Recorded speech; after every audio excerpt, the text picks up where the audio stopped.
whenever we alt tab, it's going to be annoying, but yeah. Hello. Hello. Yes. Good. Hello.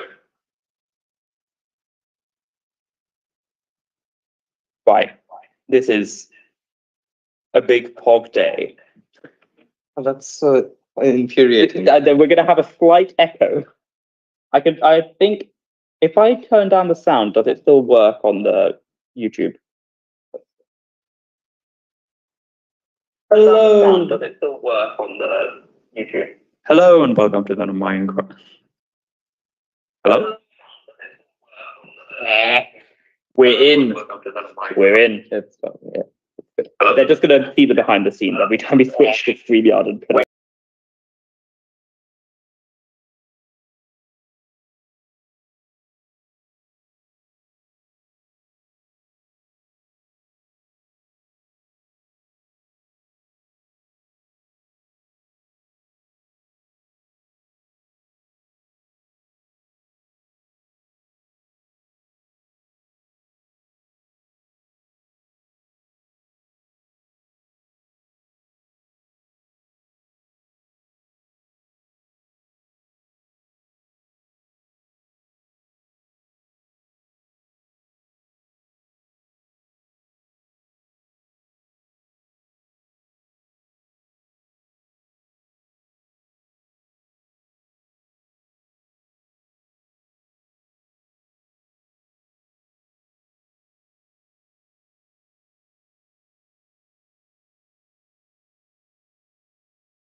You tested this on someone who's tuning in? Yes.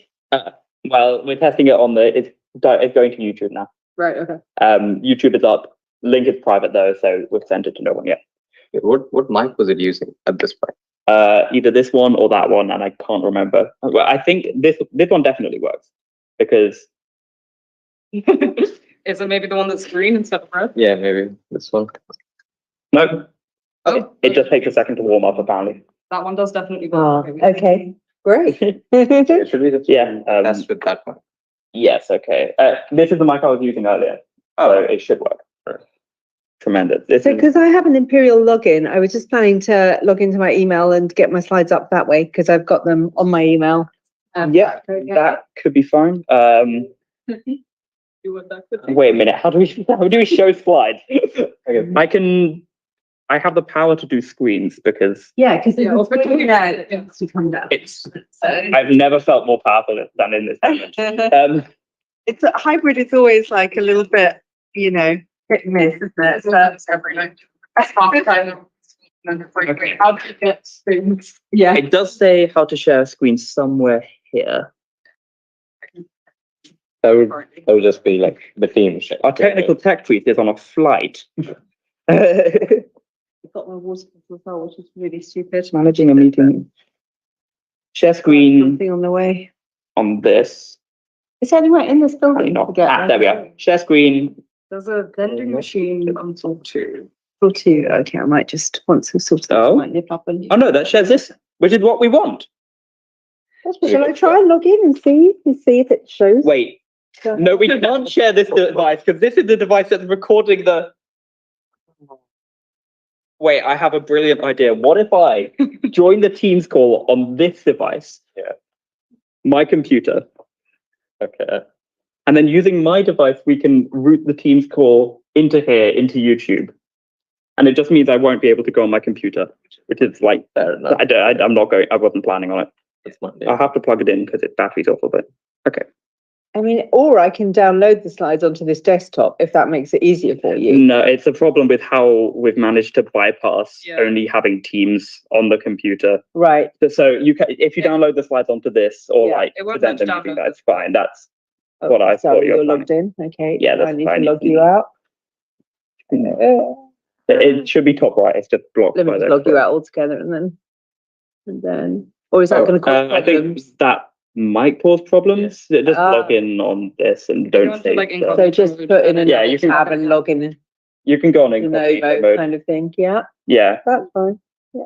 I'll do Right. So what we have to do is, I guess we can sign in on ICSF on this as well on Teams and just join here instead of there. Right. Okay. Right. If add another account. It's probably going to default Sam being logged in. Yeah. If you go into incognito on Google, then it would make Sam log in again. So you'll be able to log in Yeah. there without having to try and log him out of there. Sorry, just do that. for me. Yeah. Oh, Yeah. already live. Computers are weird.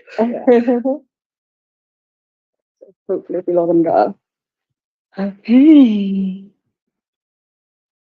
I wonder if I have to log in using my full. It must be a shortcode. I think. Yeah, it should be, shouldn't it? No sign in. At ic.ac.uk. Yeah. Oh, hello. I'm so used to logging into a room where Yippee. Okay. Loading updates. We love to see it. Okay, Let's okay, do yeah. this. I Okay. remember my password. We should Always a be in good a question. join on this one. Join call. You're in Picocon. Oh, my Transfer stupid the authenticator. computer audio. We don't want computer audio. Yep. We don't need a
Well, it should look flat because it's just a tab, right?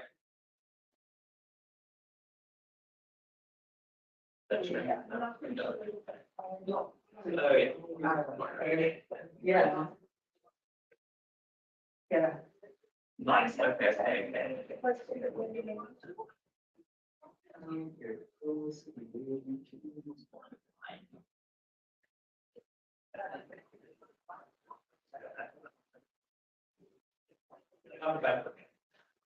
Have a good look. Perfect quality. No. Wait. We can do it that way after making it all work. Yeah, so but like the stack there. Or we could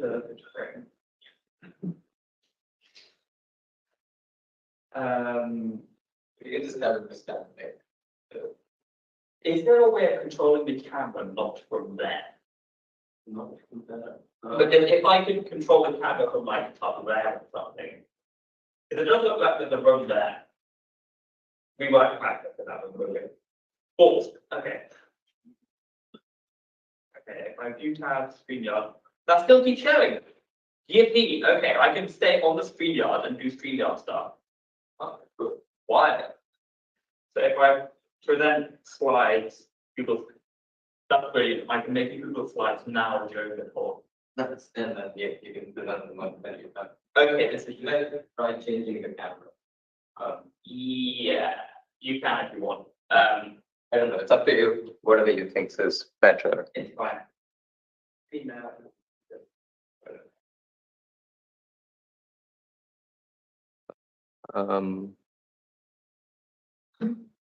I don't know if I can change the camera actually. You can, it's the arrows on the keyboard. It's not from that, it's from the floorboard thing. You go to camera and then you can move it around. Ooh, And zoom in. so unfocused. Highest quality stream. Only the highest quality for our Picocon enthusiasts. Okay, let's just stick to it. I should probably take my phone. Yeah. Also probably plug this in because I don't know how much power they have and I don't want to waste it. Yeah. Yippee. Right. Tech week activity done. Okay. Maybe I should run for tech week next year. Maybe. Wait, who is tech brief next? No idea. Joey. Oh, he's Yeah, okay. Joey. Would you like a seat? I'm going to move this around here so nobody complains about it. Or something. Or I just wanted to carry a seat.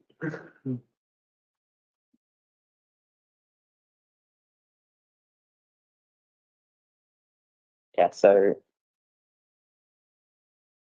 Cool. Okay.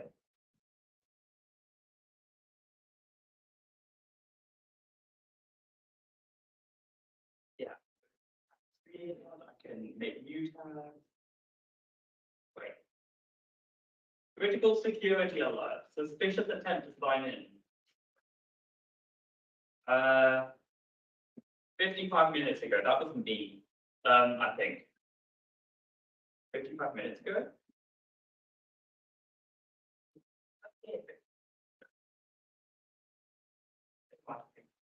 Probably. Yeah. Alright, so yeah, this is like where I'm standing right now is the perfect place for them to see. Yeah. So as long as I can do that, yeah, it should be fine. Did it suddenly get smaller? Does it change size if I click that? No. Okay, then I will keep it small. Tremendous. Okay, this is actually really cool. It does if I go back into the tab. So all I have to do is whenever I go to the tab, I have to make it big so it can be what yes. Okay, I need the toilet. I will do that.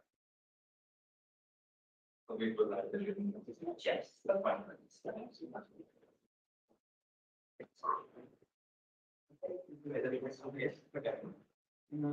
Let's let it back in like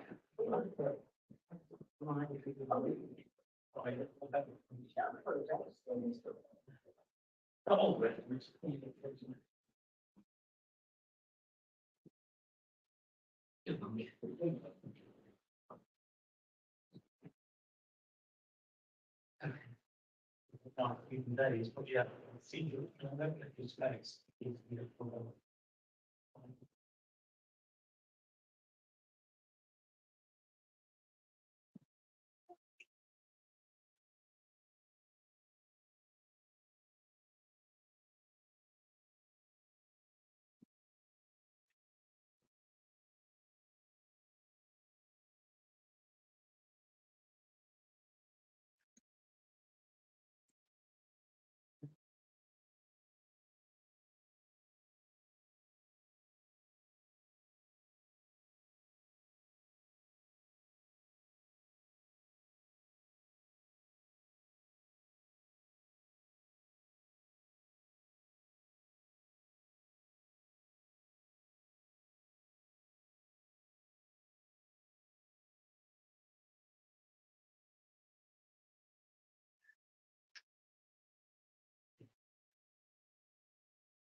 Yeah, yeah.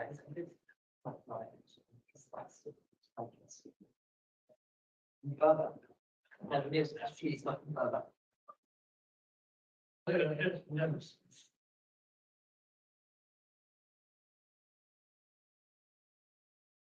Well, now do you know? It's better.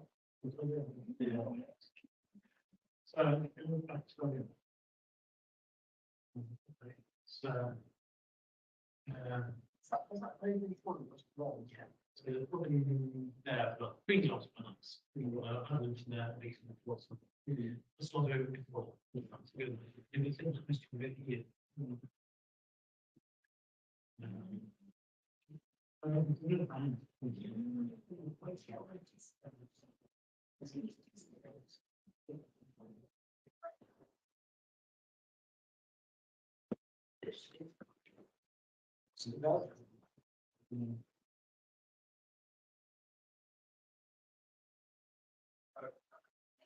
One person watching it. Sorry. Oh no, the live view in ICSF. I wonder if they were saying they really wanted to get this done.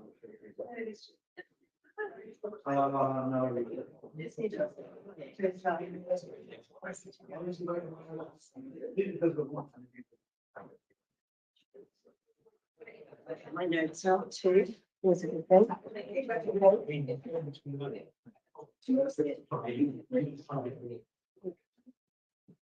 Should I change the lights? Yeah, we can probably have them down a little bit, can't we, Yeah. when we start? So, if I- is this, Just take a minute to warm up. hang on a minute. Should I do like an intro thing or? Yeah, we could.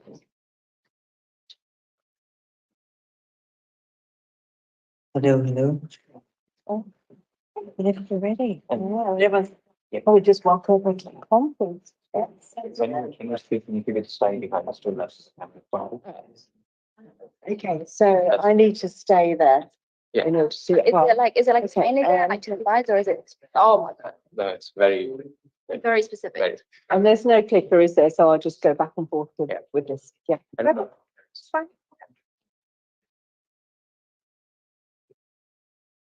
Sorry, I realize it's very quiet right now.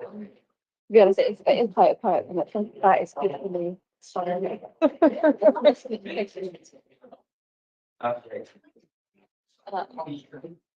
Okay, when it comes to question, how long do you think it will be?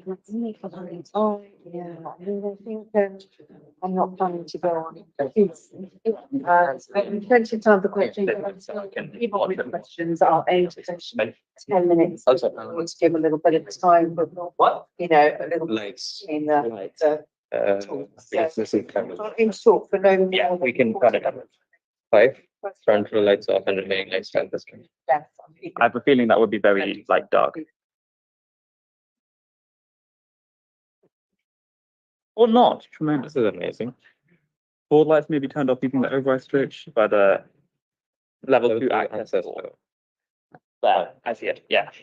Thank you. That should be where, yeah, that should be a bit different. If you need anything like that, submission, or you can, should I give you my number? If you need to. Yeah, there's enough people around, aren't there?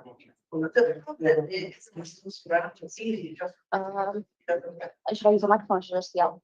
How do I turn it on? Good for acceptability. If I hold it, it should come live on its own. How do I know when it's on? That's too. Hello? Okay. Hi, everyone. Welcome to Picocon 41, the Menagerie.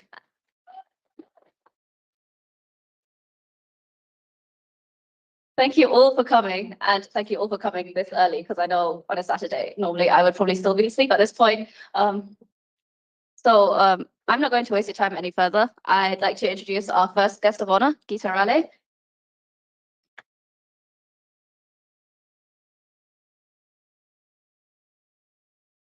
And Geeta will be talking about world building.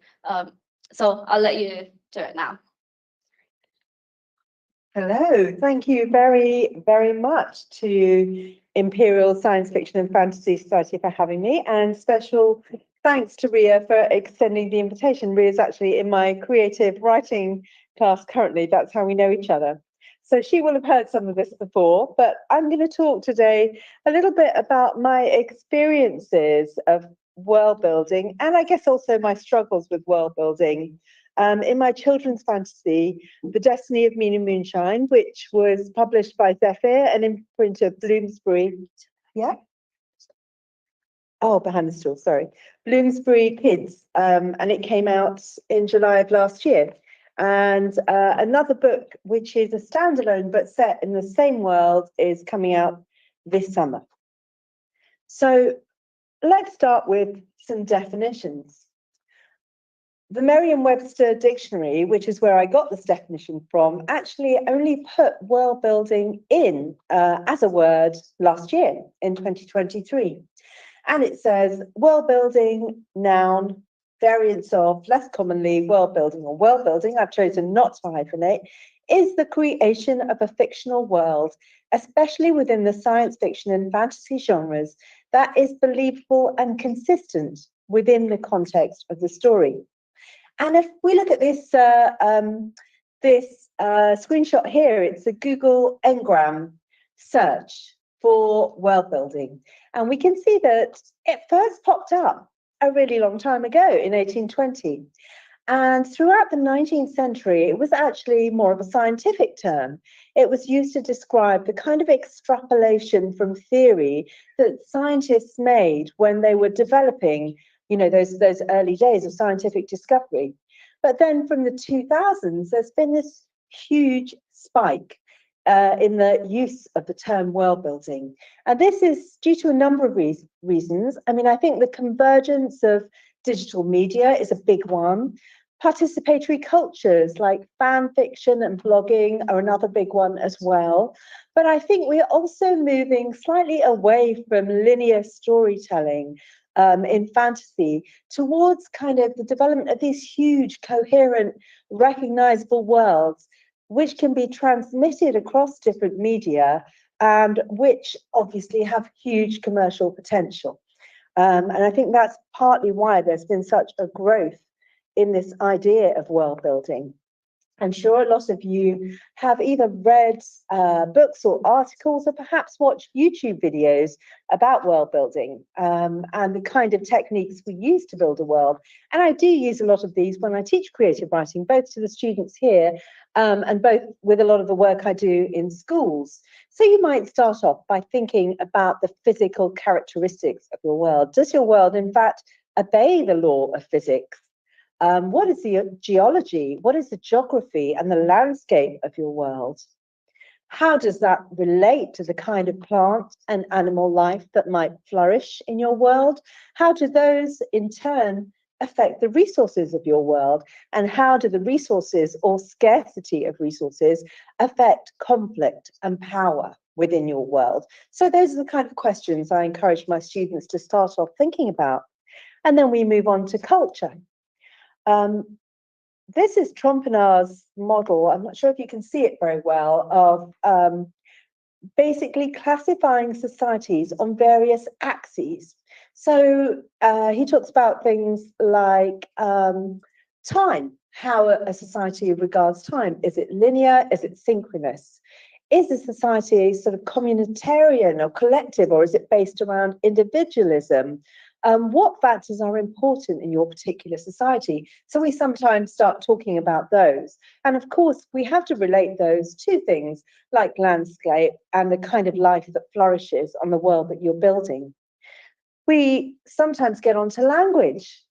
The theories around sort of linguistic determinism or linguistic relativity make us think about how whether the language that a particular society or culture uses influences cognition and thought, and in fact their perception of the world. So we often think about those things. But I must admit, when I first started to build my fantasy world, I really wasn't thinking any of those things. I was thinking about the kind of books I loved when I was a child.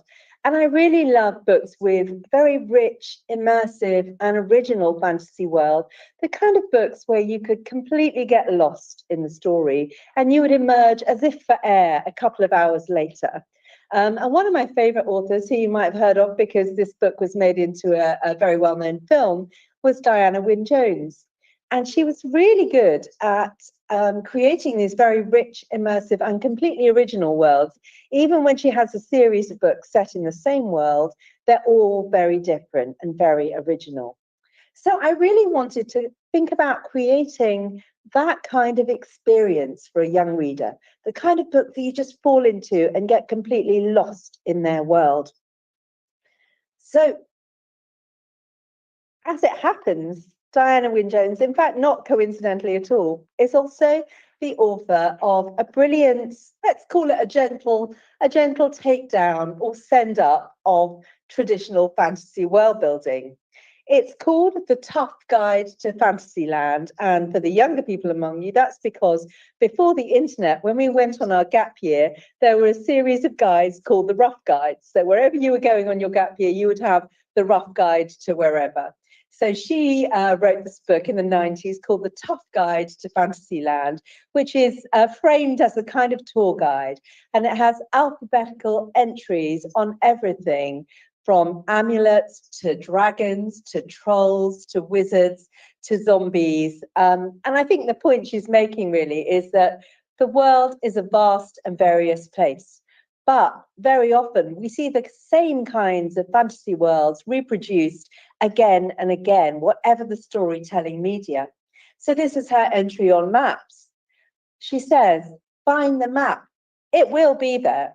No tour of Fantasyland is complete without one. It will be found in the front part of your brochure. And if we look at this map, at first it looks like a traditional fantasy map. There's the Isle of Dragons, the Forest of Doom, the kind of the Dark Castle, etc., etc. But actually, if you look again, the compass rose has up pointing down, and it's actually just a flipped map of Europe. And there's a few incongruities, like Nuneaton in the top corner there. So she was very much sending this up. But I really took this to heart and thought, well, you know what? I want my fantasy world to be very different, to be original, just the way that Diana Wynne-Jones's work was so original. So I decided to set my fantasy world in a kind of alternate version of colonial India in the early 20th century. And I'm sure I was sort of subliminally influenced by Diana Wynne Jones here, because her most famous books, the Questomancy books, are set in a kind of recognizable version of Edwardian England, except with magic. There are governesses and servants and boarding schools and big country houses. And there's also an implicit kind of British cultural dominance in terms of the fact that Questomancy, who is actually the Questomancy, a nine-lived enchanter, is actually the adjudicator and the person in charge of magic, not only throughout the world of the story, but because this is a multiverse series, throughout the multiverse. So I decided that I would do my research and try and build up a really rich fantasy world around the story of my orphan, Minu, who is a foundling living with her adopted grandmother in a kind of version of colonial South India, where the queendom, because it's a sort of lost feminist utopia as well, has been usurped by a general who's supported by the colonial powers. Now, there is magic in this story, but it's a different kind of magic. There's not really a magical system or magical boarding schools. Instead, there's a goddess who is suppressed by the current regime, called the Dark Lady. And it's through the power of the goddess that Minu is guided on her quest to restore the lost queendom. So when I was trying to build a rich fantasy world, of course, we could go full J.R.R. Tolkien and create a Bible, the Silmarillion, with, you know, not only the history and the lore, but the multiple languages that make up our world. And certainly any big commercial property which has world building in it, Harry Potter, Marvel, even smaller properties, will literally have a version of this Bible, because all the different writers operating in that arena will need to know what they can access. I didn't quite go full J.R.R. Tolkien. Maps, we're going to come back to those. Just to use a more contemporary example, this is a writer who I really love, called Kate Milford, and she writes stories set in a fictional northeastern US town. I imagine it to be a little bit like Vermont, but not only can you buy lots of merchandise, posters, playing cards on her website that she's created around this town, she actually has a full website. The town is called Nagspeak, and she posts regular kind of chats, gossip, small stories, regular goings on about Nagspeak, which are outside the world of the books. And I really love the kind of rich storytelling, the rich world building she has. So I decided, like any good writer, to make my world really rich, I would have to do my research. Luckily, I had visited India a lot of times and in fact lived there as a small child. So I knew about goddesses and temples and elephants and monkeys, all the standard things we think of if you talk about India in the fantasy context. But I also wanted my world to be rich and multi-layered. Minu rides on a mechanical elephant. There are automaton guards in the palace. She jumps from an airship at one point. And I think my research really helped me to justify all these choices. For example, not a lot of people know that there was an entity called the Imperial Airship Company, which had actually proposed to run a regular airship sort of flights between Britain and the colonies in the 1930s. Unfortunately, one of their maiden flights crashed in France. So it didn't get much further than that. But there were literally the equivalent of millions of pounds in today's money sunk into this idea. I also knew, and some of you may have heard Kansa Dihal, who's our SciComs head, talk about this before, that in the 12th century in Mesopotamia, there was a chap called Al-Jazari, who is only one of many automaton makers, who made things like water clocks, fountains, robot musicians, even robot guards. So I had a kind of backbone of research to add in these more fantastic elements to my story, which I think really helped to make this a rich and multi-layered world. Now, if we come back to the idea of maps. So we all know now, I think, that maps from the Mercator projection, an early version of which is there, to a map of Thomas More's Utopia, and a more recent projection which shows the continents more to scale than the Mercator projection does. Certain maps are not just simple, they are political. And certainly in geographical studies, it's really well documented that maps are not just a tool of navigation and exploration, but they're also a tool of conquest and colonialism. If we think about a map, we're looking at it from this omniscient, bird's eye, godlike view. And many writers have kind of critiqued this in the space of geographical studies, not so much in the fantasy space. But I did kind of think about this. However, there is a real map in the story. Minu uses a map to look for the lost queen, so I really wanted a map to be there. I returned to the idea of geographies of childhood. Where I grew up in northwest London, not a million miles from here, there was this weird building. It was built by a very eccentric architect called Trowbridge in the 1930s. It's actually an apartment building, but it looks a bit like a castle. And if I mapped out my little walk to school as a 7-year-old on her own, this was the 1970s, and it was perfectly permissible to send your 6 and 7-year-old off to school, I would walk past this castle every day. And to my 6 or 7-year-old eyes, it was a real castle, and I would make up stories in my head around it. So I went back to the idea of geographies of childhood and a child's eye view, and I had a very simple hand-drawn map, and really, although it represents the tip of India and Sri Lanka, it only has the landmarks that would be familiar to my child character on it. So that was how I resolved that one.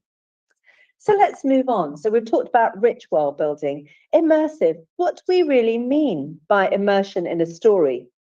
Well, it's always in fiction a two-way process.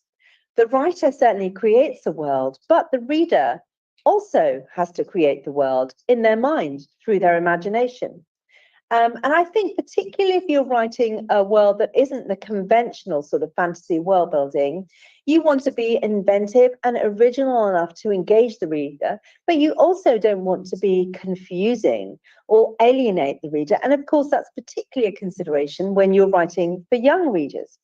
So here I'm going to draw on the work of some other writers, and I really wish I'd found their writing about world building while I was writing the several drafts of my manuscript. But in fact, a lot of trial and error got me to the point where I found what they'd been talking about for a while. So this is a really, really good essay that I recommend to anyone who's trying to shape a fantasy world that's perhaps a little bit different from the conventional. It's called The Exposition Tax, The Hidden Burden of Writing from the Margins, and it's by a Nigerian writer called Suyi Davis Okungbowa. And what he talks about, he uses as an example this kind of bus, which is called a danfo, which is very common in Lagos, Nigeria. It's a yellow minibus, and it's somewhere between a taxi and what we regard as a bus. It's privately operated, which means that the drivers can vary the route if they want to. They can double or triple the price if they want to, if it's busy. They can actually play the music that they want to on the bus. And he talks about how if he writes a scene where his character, who lives there and who boards these things every day, boards a danfo, should he stop to explain to the reader what a danfo is? Should he just say bus? Now, to our London eyes, we don't picture a bus in the way that he talks about here. And he says that in his for his first book, he really didn't think about this too much, but a lot of the critique that he received was that he used these unfamiliar terms in a way that expected the reader to know what they were. And this was perhaps potentially a little bit confusing for them. And he's sort of gone all the way around, and then in his subsequent books, thought about putting in more explanation, thought about taking out the explanation, and has come to the conclusion that actually this is an unfair burden, this extra tax of exposition that particularly writers of colour, but not only writers of colour, anyone writing a fantasy world that isn't based, I guess, on medieval Europe or perhaps kind of the American West is expected to perform. And what he has come to the conclusion, which is also Toni Morrison's position, is that you should write as if your world is at the center. And you should not think about the audience being mainly Western or American or selling European rights or all of those things that publishers and agents want you to think about. You should write as if you are at the center of the world. And I think that's absolutely right, because for your character, unless they're a stranger that's come from elsewhere into the story, it is their center. And it actually makes no sense to write in any other way. And another really influential thinker, and you can find lots of podcasts and articles about her world building, is N.K. Jemisin, who's a Hugo award-winning writer of several trilogies. And this talk, which is part of a series of slides called Growing Your Iceberg, is actually freely available online, and I highly recommend it. But one of the concepts that really caught my attention was this idea she has about the immersion pyramid. She's talking about the point of view of your writing. And she talks about, and she uses the Hunger Games as an example, the highly immersive story, often told in first person or even second person. So I am walking down the street, you are walking down the street, and she's actually used second person in some of her writing. There's very, very little explanation. Everything is about the context of the story. It's all told through the character's point of view. She does say that you can use glossaries and epigraphs to kind of fill in the gaps for the reader, but she actually recommends this. And this was slightly counterintuitive to my thinking, but I've come to the conclusion that she's actually right. The stranger and more alien the setting to your reader, she feels you should go for a more high immersion point of view. There are, of course, stories where you can be moderately immersive, and she thinks if your world is not that unfamiliar, you can go for perhaps a third-person close point of view, where everything is seen through the viewpoint of your lead character, but you have a little bit more freedom to zoom out and perhaps explain a little more. And the low immersion stories, she feels, are really kind of reserved for the classic storytelling, things like Lord of the Rings, for example. And I think really what she's saying is the same thing as the earlier writer, that your character and the story that they are living through should be above all else. They should come first. And the world should be conjured around the character and their needs, rather than building a world and then plonking your character into it. So I think she's absolutely right. And through a process of trial and error, I settled on a kind of moderately immersive point of view. My story is told third person, but it's close over the shoulder perspective. So the reader doesn't know anything about what's happening in the story other than the main character. But it also gave me a little bit more license than first person, because I was writing from the point of view of a 12-year-old. In terms of the creativity of the language and the prose and the description and that kind of thing. So as I say, it's called Growing Your Iceberg, and it's a really good online talk on world building. Now, does that sometimes create problems? If we refuse to explain, if we expect our reader to do the work with their imagination, of co-creating, of collaborating with world building with us, does it sometimes mean that it's harder for us to get our stories out there? Yes, I would say is the answer, having experienced that myself. But I do think it's worthwhile, because it makes for better writing and better storytelling. So I think you should stick to your guns. And eventually, it's taken me a long time to get this book published. I first started writing it in maybe 2017, 2018. But the world shifts and things change. And my story of a lost feminist utopia set in colonial South India finally found its place in the market. And it's been really well received, and I'm really grateful for that. But one of the things I talked about when I was talking about the kind of worlds I love was the fact that Diana Wynne Jones's worlds are so original, as well as rich and immersive. You always are surprised by the stuff that's in them. And naively, when I first started writing with a view to getting published, I thought originality was a positive point. And as a reader, I think we do all feel that way. Now, unfortunately, publishing is like any other business. Originality is not a positive thing for a publisher. Like the rest of the entertainment industry, original to them means untried and untested in the marketplace. What they want is something very similar to what's out there and has sold already, but with a little bit of a twist, a bit like a new soft drink flavour. So I don't necessarily think that being original is going to sell your work, but I do think it's worth doing for all sorts of reasons, particularly in terms of expanding the way that we think about the world. So when we're talking about originality, another thing that sometimes I think particularly writers of colour worry about, because our kind of entry into the marketplace is so contingent and has been so recent in the fantasy world, is, people will turn around and say, oh, I had this great story about a Caribbean school for wizards, but there's already another Black wizard story out there. I had this fantastic story about a Japanese American girl who fights demons, but there's another one out there. So I'm here to tell you that is not a disadvantage. That is a very positive advantage in selling your work. The more work there is that's set in diverse fantasy worlds, the more likely there is that you will be able to sell your work. So a slight digression here. Let's go back to what Diana Wynne-Jones talked about, the tropes of Fantasyland. This is a fan fiction map of a world from, I hope some of you have read it, but if not, I highly recommend it, Haruki Murakami's Hard-Boiled Wonderland and the End of the World. He's one of my absolute favourite writers, so much so that I actually have this map framed on the wall of my office at home. But for those who don't know the book, essentially, it's about a guy who's an unnamed narrator who works in tech. He's a data guy.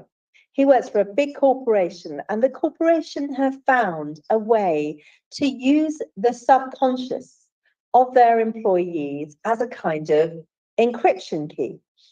And the story is told in alternating chapters. From the Hard-Boiled Wonderland at the title, which is actually a version of contemporary Tokyo. Then the chapter alternates between this world, which is called and titled The End of the World. And as the story progresses and the two storylines come together, we realize that the end of the world is actually the protagonist's subconscious.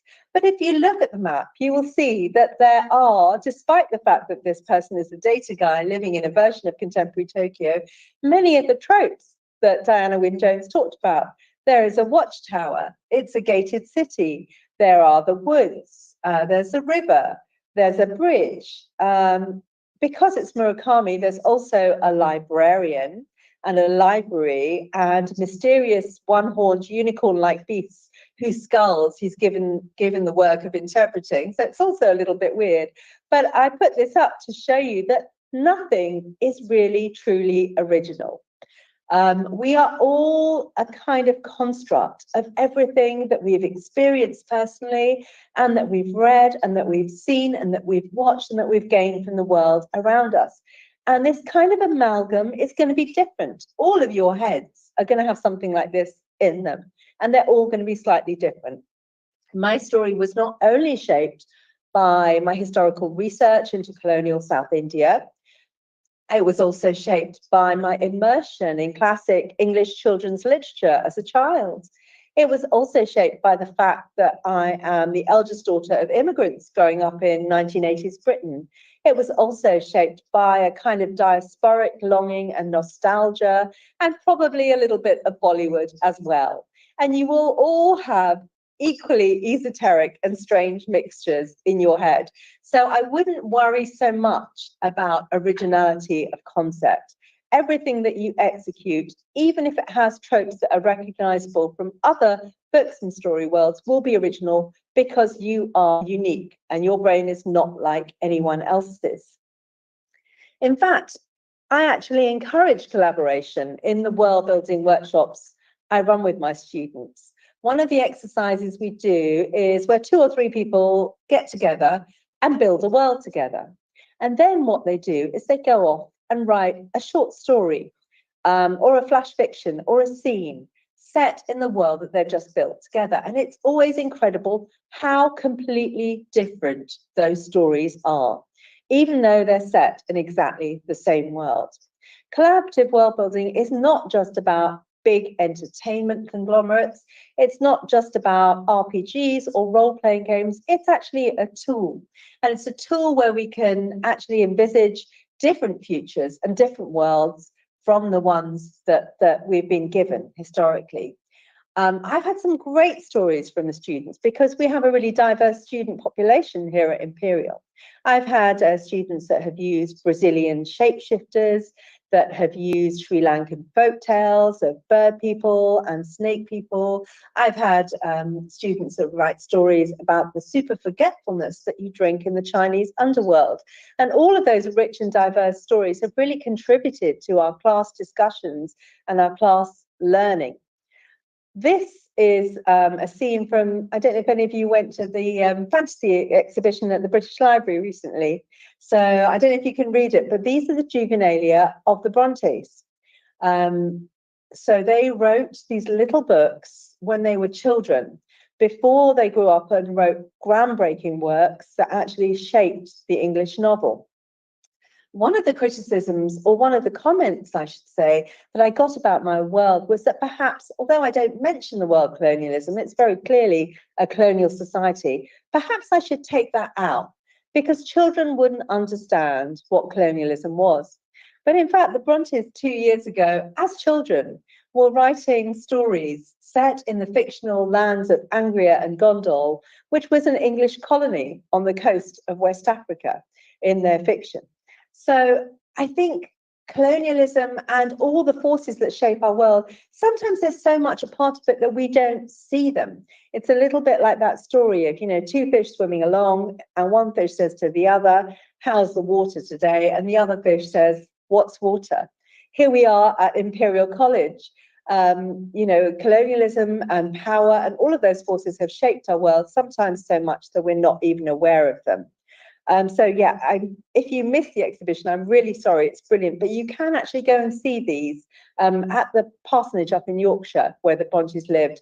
And these paracosms of childhood are incredible to look at. And they've actually been associated with creativity, both in the sciences and the arts and humanities in later life. So I think world building is not just something we do as fiction writers or gamers or as kind of screenwriters, but it's also a really powerful tool for shaping creativity and for releasing our imagination and shaping possible futures. And if we can't imagine and reflect really the diversity and the beauty of the world through the prism of our imaginations, then I don't think we really have a good chance of shaping a better future.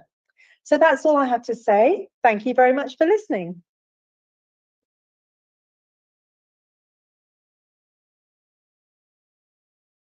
And I'm happy to take questions if anybody has any questions.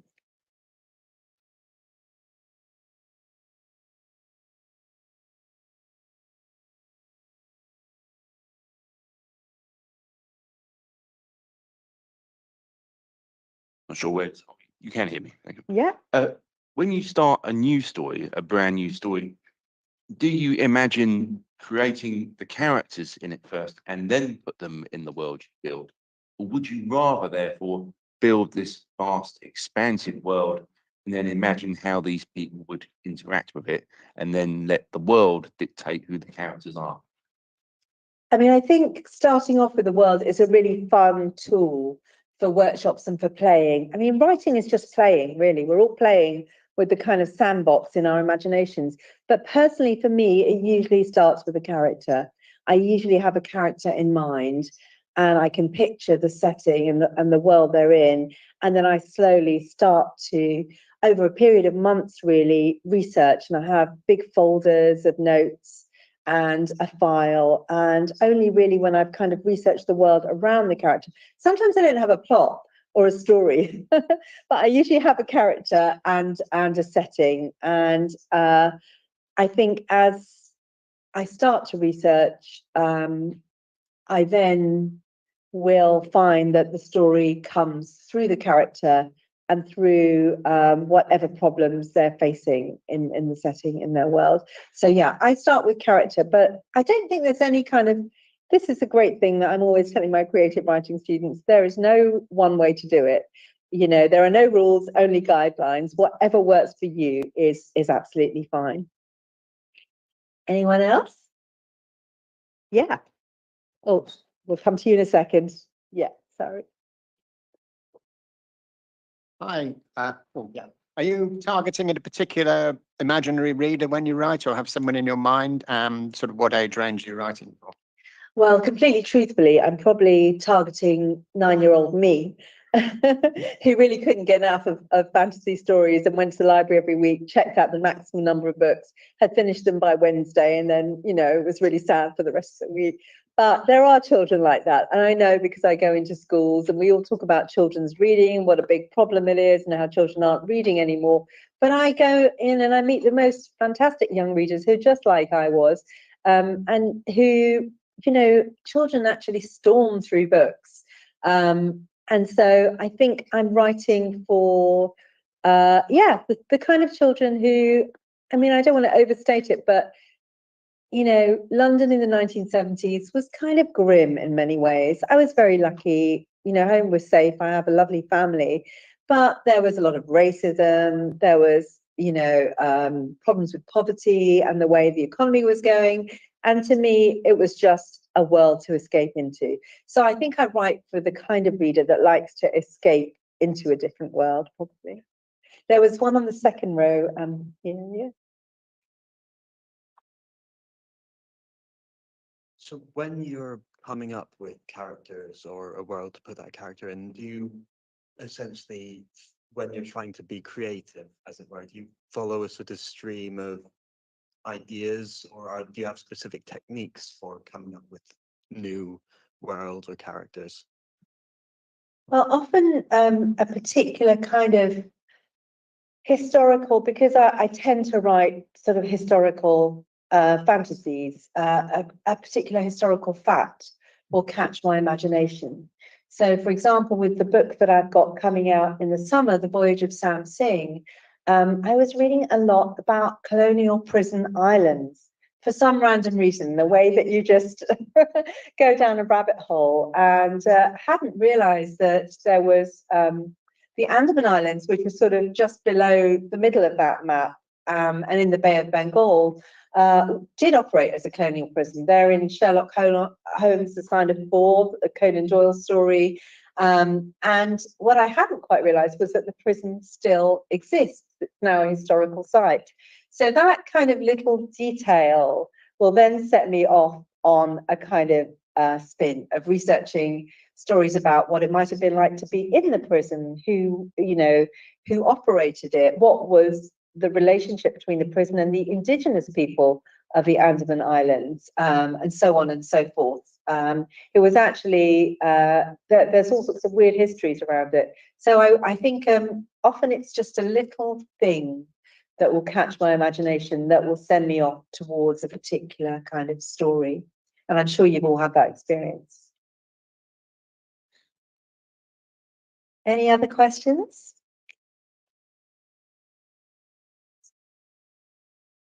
Okay, well, thank you very much for having me, and I'm looking forward to hearing all the other speakers, and I'll also be on the panel this afternoon. So if anyone has anything that don't want to ask about now, or any questions come to you throughout the day, either come and find me or put your hand up at the panel discussion later on. Thank you again.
So then I would like.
Hi everyone, the next talk is about to start now. Our next guest of honor is Jonathan Sims, who's written the Magnus Archives and Magnus Protocol.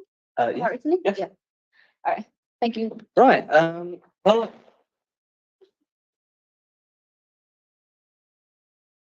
so yes, hello. I'm Johnny Sims. I'm a horror writer, working mainly in audio fiction and novels. I've written the Magnus Archives, the Magnus Protocol, among others, and a couple of books, 13 stories, and Family Business, available now from all good bookshops. And you'll have to bear with me a little bit. I'm still a little bit new on the sort of giving a talk sort of thing. So if I'm a little bit on the rambly side, I hope that's not going to be taken too much askance. So anyone who is familiar with my work it will probably come as no surprise that I love monsters. So I thought I'd give a talk on monsters, on how to make a good monster and what a monster can be within your story. I'm going to be largely talking to you as writers, on the assumption that you are people who want to do some writing, maybe introduce a monster, because while in the philosophical sense, what a monster is, how it is used to potentially distance us from human evil or represent human evil, and who gets classified as a monster, who doesn't, where the sort of the limits are of monstrosity and humanity. These are fascinating philosophical questions that do, to one degree or another, take up quite a lot of my own work. I feel a bit less qualified to discuss that in a more academic sense. What I can do is tell you what I think makes a good monster. So I've loved monsters my whole life. A lot of my earliest horror influences are very tied up in them. The first sort of true horror stuff that I really got my teeth into were the ghost stories of M.R. James. And with James, as compared to a lot of his contemporaries, a lot of your other sort of classic ghost stories, which tend to deal in more ephemeral specters or echoes of the past, James gave you a monster at the end. Perhaps his spectre, as in Whistle and I'll Come to You, has a face of crumpled linen, a creature of both material and ephemeral. Or in Count Magnus, the history of the eponymous count coming back from the dark pilgrimage with a small, hunched, strange figure that is alternatively described as maybe human-like, or maybe something a little bit more, well, to use a Lovecraftian term, squamous. Or in A Warning to the Curious, the ghost leaving very distinct skeletal tracks, but calling out to you in your friend's voice. One of my favorite movies are, especially horror movies, have great monsters. Obviously, The Thing. That's all right. I don't have slides. I'm trying to think. No Signal Detected. In a monstrous sense. So yeah, obviously, The Thing from The Thing. Also Ravenous, or the 1970s, The Signal Man. All of these have at their heart these monstrous figures. And my favorite video game is Bloodborne, which is, for those of you who know it, it's Monster City, baby. It's so the monster. Yeah, they're anyway. So obviously, monsters have a huge role in my own book. So you might have noticed also that when I was talking about movies, obviously The Thing from The Thing, very classic monster, all sorts of weird squibblies. You're looking at it, you're like, that's not even remotely a human. But with Ravenous, which is a slightly problematic but very compelling interpretation of a native myth of a cannibal spirit, and The Signalman, which is a very classic ghost. Both of these are maybe not what you'd think of immediately if you said a monster, but in both cases, there is a lot of work done to take what could ostensibly be a human figure and create monstrosity within it. So yeah, I'm not going to be talking necessarily about, is man the real monster? No, I've seen the monster, and it's The Thing from The Thing. So I want to talk about how a monster functions in fiction. What makes a good one? How do you make it scary? And how do you keep it scary? So obviously in this, I'm going to be talking about a lot of guidelines, a lot of rules, a lot of definitions. And at the end, it's very important that you throw all that away. Forget it and just try to remember the vibes. Because the thing about this is monsters are messy. Everything about writing is messy. Rules don't really help beyond something to keep in mind.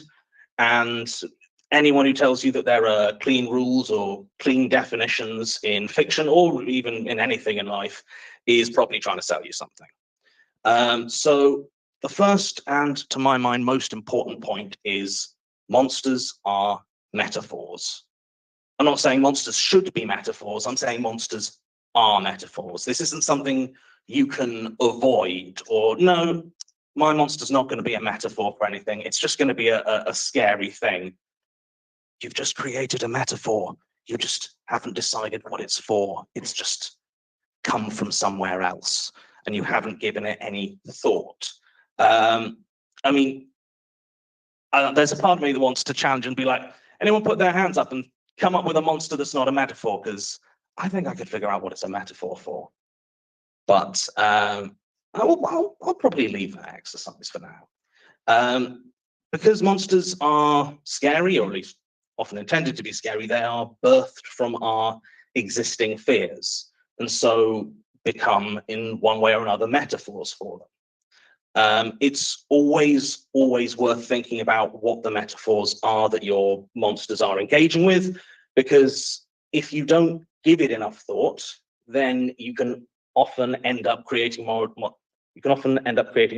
that inadvertently reflect the fears of society, which, well, we live in and are all encultured by a profoundly racist, sexist, ableist, colonial, queerphobic, the list goes on. Society encultures all of this within us. And if you don't pay attention, you can very lazily reach for something that you're like, oh yeah, well, this is scary. Yes, it's scary because you've had your whole life being told that this section of society, these sorts of people are scary. So you should always do your best to pay attention. The axe-wielding lunatic, the crazy guy with an axe who's probably locked up in some sort of asylum because they're too sick.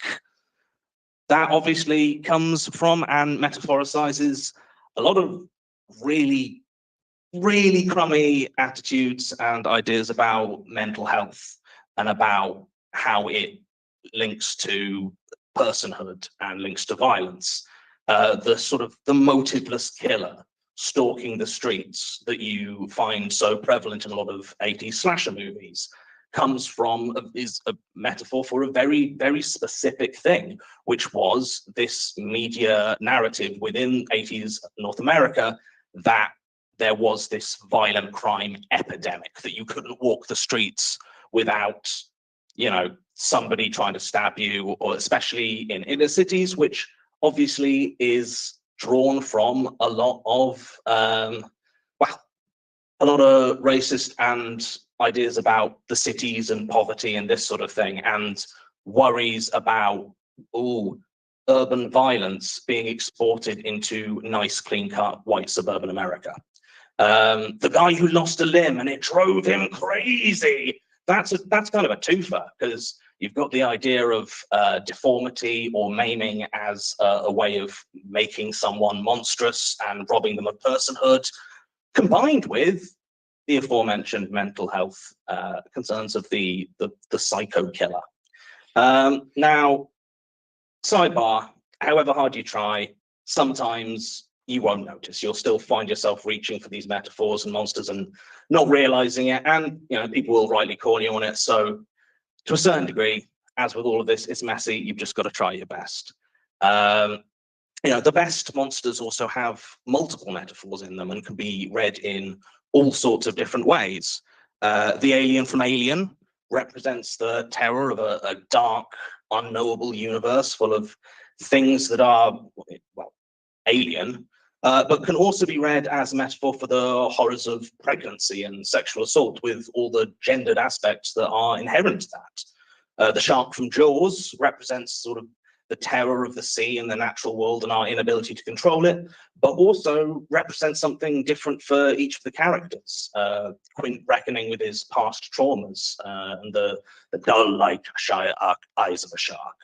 The thing from The Thing represents the stark awfulness of the human body as conceived not as a whole and self-contained thing, but a mutable collection of meat and organs.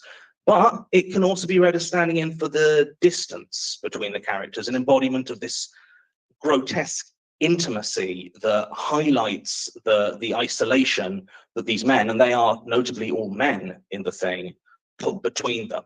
We are introduced to this group in Antarctica who, despite spending their whole lives together with basically no outside contact except for the radio, and yet they don't know each other. They are all distant, and The Thing from The Thing really confronts this and twists it into this horrible, you don't know who they are because you don't really know who they are. You don't know if the monster's wearing their face, and the ultimate threat is that it will merge its body with you, that it will break down these barriers in a profoundly violent way. And you'll notice that a few times there I said can be read as, because fun fact, I know I've been saying, you've really got to think about what your monsters are metaphors for, but you don't actually always get to control what they're metaphors for, because what you write is only ever half of what somebody reads. 5 people read the same book, they've just written 5 different books. And obviously this is, touching on other aspects of sort of literature and literary theory, but everyone brings so much of their own stuff to every book. You can write something that to you is very clear, but as soon as it goes out, it meets other minds. Like your text is bringing arguably 50 to 60% of what is actually being read. The rest is how it is filtered through the mind of the reader. Somebody reads a male authority figure, and one person finds echoes of a teacher that they really vibed with. Someone else, an uncle that they really enjoyed hanging out with, but then, you know, got a bit depressed after a divorce. 100 different readers, 100 different resonances, and often ones that aren't even conscious. Everyone brings the entire weight of their life and psychology to every book they read. And obviously that's not something you can control. A good example of this is, so in season 5 of the Magnus Archives, one of the episodes is about a sinister, horrible hospital. It's about sort of medical trauma. It's about the sort of horrors of helplessness in like medicalized and surgical contexts. And one of the core sort of images throughout that episode is the idea of something growing inside you, something horrible, which to me, as you know, a cis man, I was conceiving in a tumorous or cancerous sense. But as soon as it went out, a lot of people read it as a metaphor for stillbirth, for pregnancy, for miscarriage. And that hadn't even crossed my mind. But the thing is, they were right. You know, to them, that was the clear core metaphor. That was how they engaged with the episode. And you might say, hey, but Johnny, you said be careful with our metaphors, but how can we be if we don't necessarily control what they are, control what people bring out of your text? And yeah, welcome to being a writer, mate. Like I said, it's messy as hell, and you've got to do your best. And sometimes people will bring a metaphor to your work and you're like, I don't know if that is actually in there. I think that's less 50-50. My text and you are more like 10-90 maybe. But you've just got to do your best and got to be careful, because a lot of the time you're playing with fire. And a lot of these works, like, they can still be fascinating, they can still be valuable, even if they are bringing through sort of difficult prejudices of society. The Texas Chainsaw Massacre is, to my mind, a brilliant, fascinating, compelling movie. It is also absolutely a nightmare. It is a suburban white nightmare of what the rural South of America is conceived to be. You know, isolated cannibals. The figure of Leatherface is explicitly inspired by the sort of the physicality of severe autism. It's, to put it mildly, a problematic text. But within that is this, the fact that it is a portrait of these very specific, very unexamined sort of societal fears of this exact point in the 1970s in the United States of America, is fascinating to me. So this is not to say that, oh, if it leans on problematic metaphors, it is inherently valueless. But I'm also assuming I'm speaking to people who probably don't want their work to be read as, well, it's very fascinating in the way that it draws on these really horrific tropes. So, okay, monsters are metaphors, but how do I make them scary?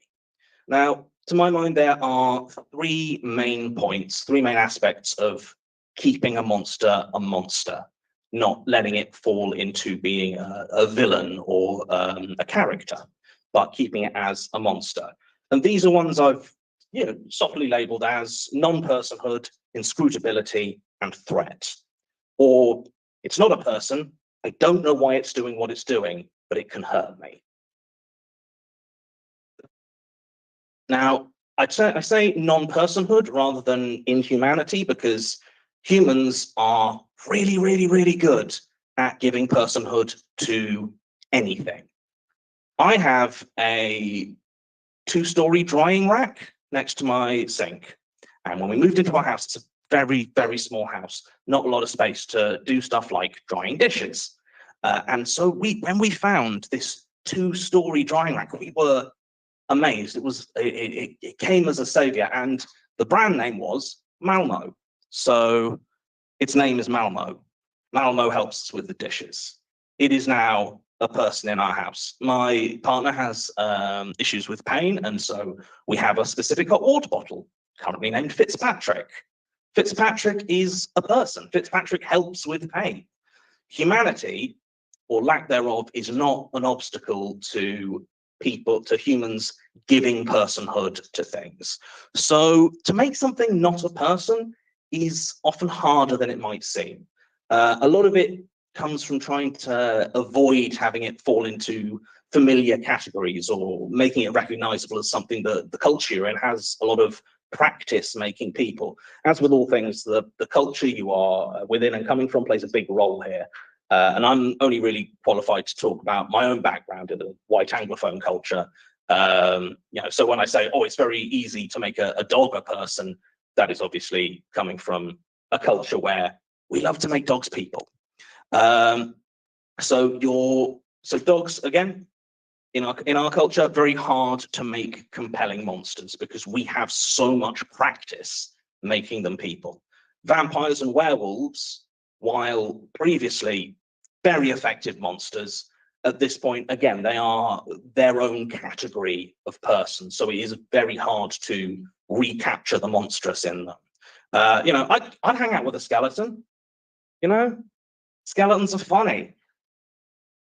They're just guys. They go, ah, and like chatter their teeth. Yeah, so it's often hard, even things that, you reach for as like, oh yeah, classic monsters. By this point, a lot of them we have that practice making them people. So your best friend when trying to sort of non-person a monster is what I think of as category error.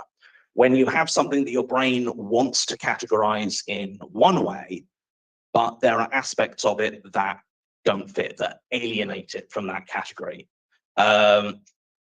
So, we've got a dog, classic dog.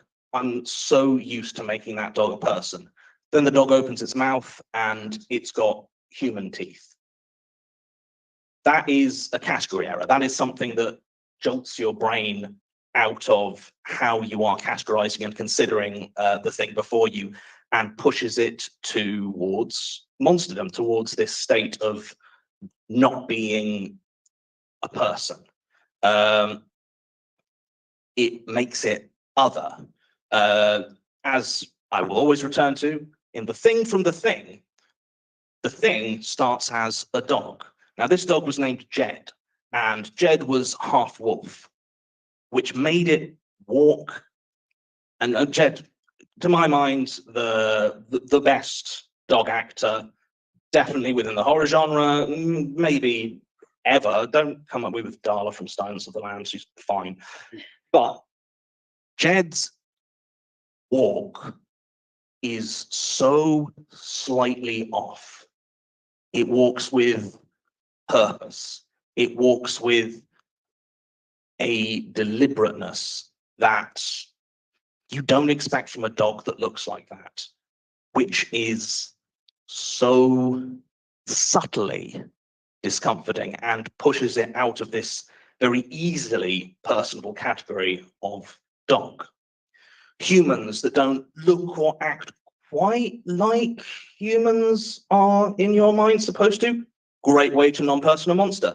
The tall, pale, thin man who moves in a weird way is a classic for a reason, as is something that seems human but doesn't have eyes on their face and yet can still somehow see you. And I'm sure a bunch of you are like, oh, just say Slender Man, but psych, I was talking about the pale man from Pan's Labyrinth as portrayed by Doug Jones. And I have my note here just says talk about Doug Jones for a while. Because for those of you who don't know Doug Jones, he is one of the, I would say, the preeminent monster actor, certainly from the 90s to the modern day. You know, you look at his IMDb, it's hundreds and hundreds of entries of weird monsters, because he is tall, he is gangly, he is a contortionist, and he is so good at moving in profoundly, subtly inhuman ways. And you know, this is why a lot of your monster actors have that sort of contortionist background, or will have you know, and again, tying into, you know, problematic prejudices within society, have medical conditions that allow them that make them look slightly different. Another famous monster actor, and I forgot to look up his name, but he appears in Twin Peaks. He appears in the Gerald's Game version on Netflix, and he has a medical condition that makes his head very big. And he's a fine actor, but often he is cast because this aspect non-persons him in the eyes of the audience, and thus renders him a very effective monster. But yeah, movement is a great way to convey this non-personhood in moving media like film, TV, stage, because the way things move is something that if I were to ask you, how does a human move? You'd probably struggle to answer it with any precision, but you know how a human is supposed to move, and you know when something is moving in a way it's not supposed to. And that's a very effective way of pushing what would be a person into this other, more monstrous category. And different media has different advantages, different ways of affecting this distance, this othering. So audio media, which obviously I have a lot of experience with, they need to sound distinct. If they speak, they need to speak with something in their speech, their cadence, their word choice, or their vocalizations that is somehow abnormal. They need to sound like, well, not like what you'd expect a person to sound like. Or maybe they sound absolutely normal, but when they move, they don't sound like a human should sound when it moves. Maybe they sound wetter or heavier, or somehow they snap a little when they move. Visual media, obviously, how they look is a big thing. Something is wrong, and they either don't notice that wrongness themselves, or they don't react to that wrongness the way that you would expect. The Cenobites from the Hellraiser series, you know, your classic human isn't meant to have pins driven all into their head and be fine with it, arguably be psyched about it. In Neil Gaiman's The Sandman, the Corinthian, a character, a creature who wears sunglasses, and when takes off the sunglasses, mouths and teeth where the eyes should be, but goes about their business perfectly normally. So again, that wrongness is really, in visual media, it's really easy and really good to signal that wrongness visually. With drawn media, changing up the art style is a very good trick. In the second of the Spider-Verse movies, the villain of The Spot starts off very much as this sort of bumbling character, but as he becomes more powerful, as he becomes more of a monster, the art style changes. And while a lot of Spider-Verse has different art styles coexisting, his is so distinct. It is this scratchy, almost chalk-like black and white, which intrudes on whatever art style is in the background and profoundly others and alienates him from that world. Prose is both harder and easier. Often text formatting can help. If you are formatting your speech in very normal ways, you know, quotation marks, line breaks, this sort of thing, having a monster that if it speaks it's not formatted the same way. Maybe there are no speech marks and it's in italics. Maybe it somehow intrudes into the main body of the text. Also, because your image with prose is gradually built up over the course of sentences, but you get images and you get ideas in your head very quickly, you can often gradually introduce monstrous aspects. If you say, oh, there was a young man sitting in the front seat, everyone will imagine their own go-to young man. But then as the paragraph goes on, at some point, he calls for your attention with long, slightly sinewy fingers. It doesn't even have to be that explicit. You can gradually introduce wrongness into characters that the reader's mind has already classified one way, and then you gradually draw them out of personhood and push them into the monstrous. And a key thing here is the less they are explicitly highlighted as weird, the more unsettling and alienating it becomes. If the text doesn't necessarily, especially if the text is from the point of view of someone within it, you can create some really interesting effects of monstrosity by who does and does not mark this difference. And this sort of non-personhood, this aspect of alienation is really prevalent in how monsters tend to be named. Slender Man is a really good example because he starts out as the Slender Man. And this, there is a reason that the X-Man is a really prevalent format, the tall man, the distant man, the watching man, or Mr. Blank. Again, ways of distancing, especially if Mr. Brown, not a particularly monstrous name, Mr. Hand, Mr. Book, Mr. Door, all these things, effective ways of using a name to, again, subtly alienate, subtly non-person a monster and keep it distant, keep it from becoming just another character in the fiction. And you might ask, hey, you're talking a lot about who does and doesn't get to be a person. Is there any danger that maybe the people who society and culture does and doesn't consider full people, maybe the signifiers there might somehow get all mixed up in this? Yeah, so be careful.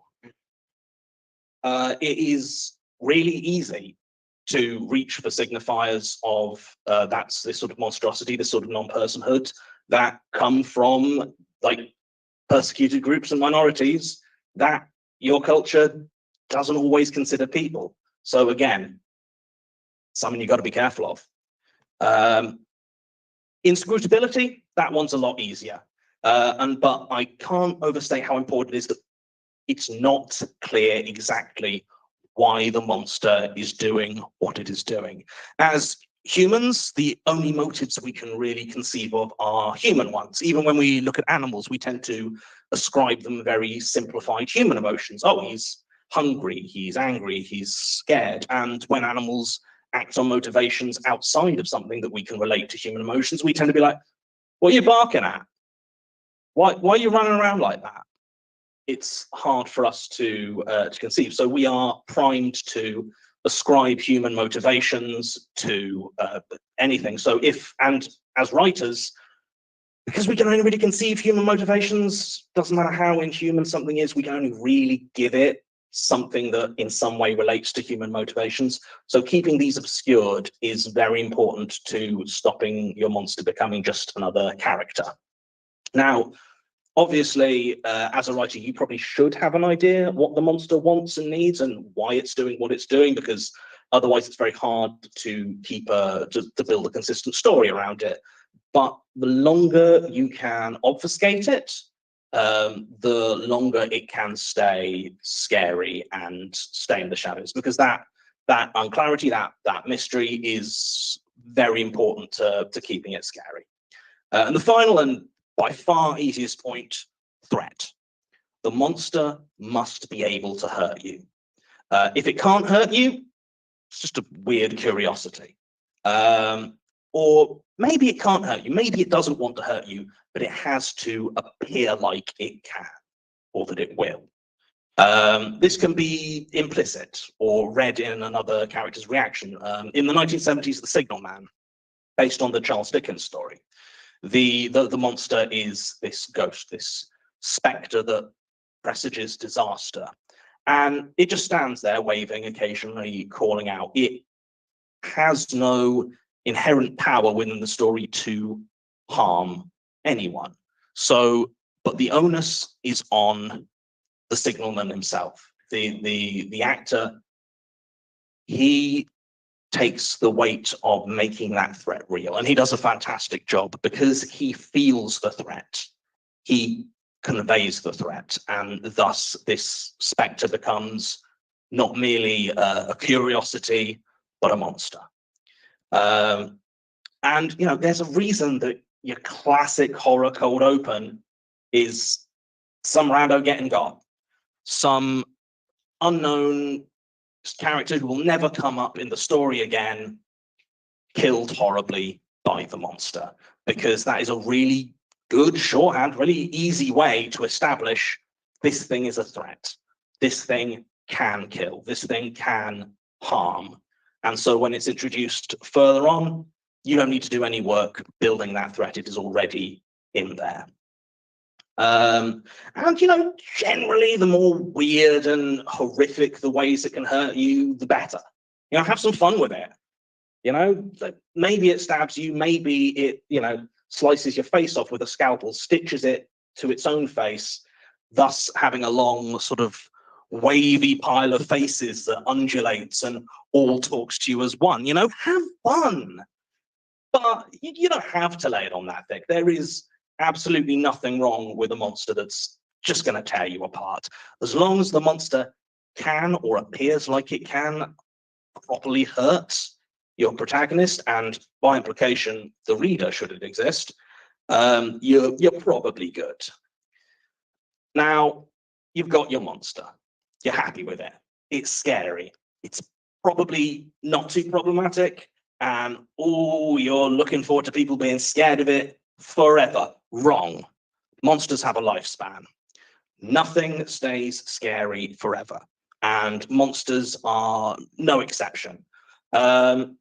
In Star Trek: The Next Generation, early in the series, they introduced the Borg, this terrifying, inhuman force of assimilation.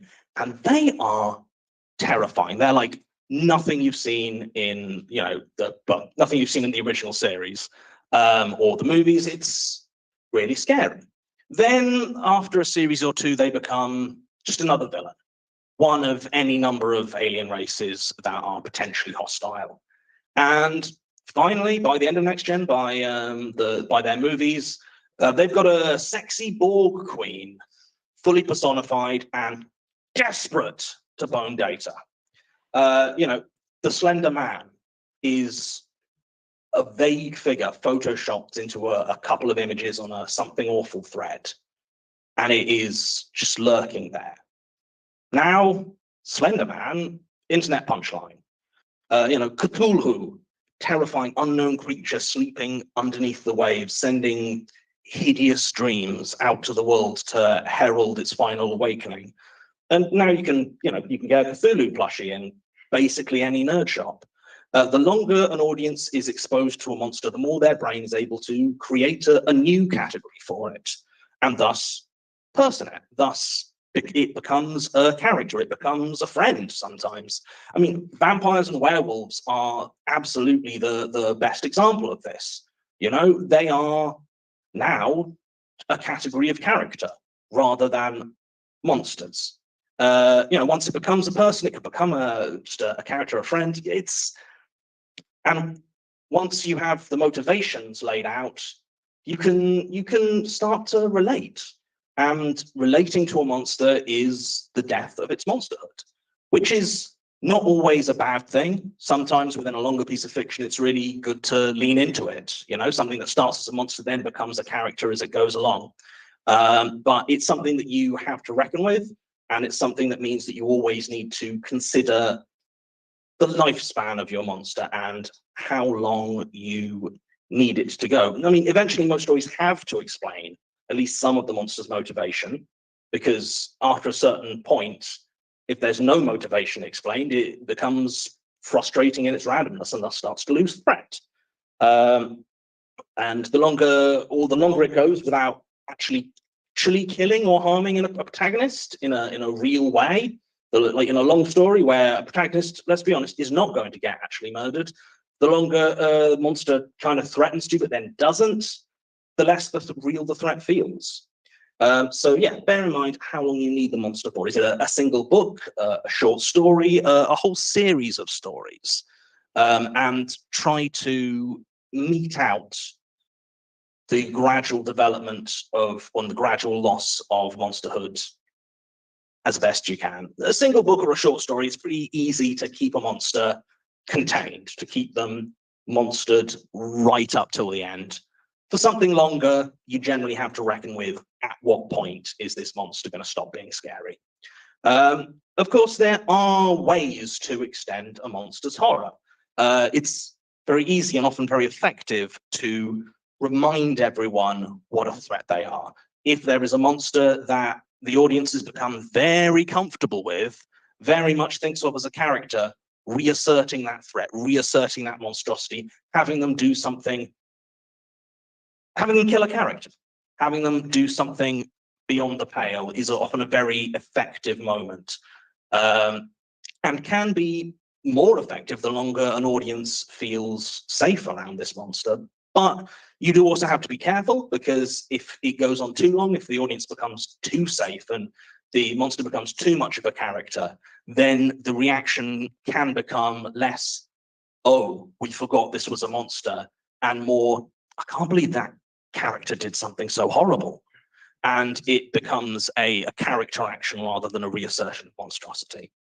I mean, I think one of the best illustrations of the long arc of a monster is Godzilla. You start in the 1950s with this metaphor for the terror of atomic power and like the widespread destruction over Japan of the atomic bomb. And it is terrifying.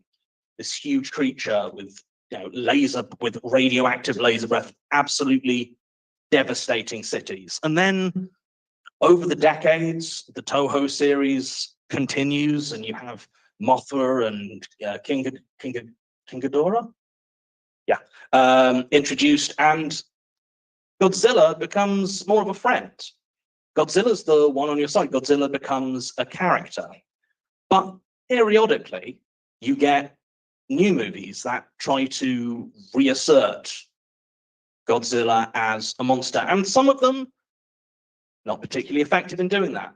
Others, there was recently a movie called Shin Godzilla, which is a reinterpretation of the sort of the first Godzilla, and it spends so long re-alienating Godzilla, making Godzilla weirder than you expect him to be, in a way that pushes him back out, pushes him from being a him to being an it, and is very effective in a lot of ways at recapturing that monstrosity of Godzilla. But ultimately, you have to accept that your monsters will never actually stay scary over the long term. So it's very important to have as much fun with them while you can. Oh, and before I go, there is one last thing.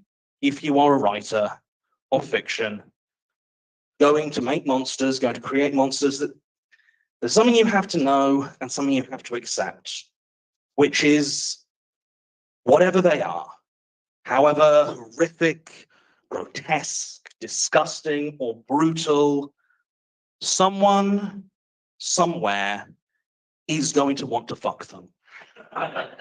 And you have to make your peace with that. Thank you.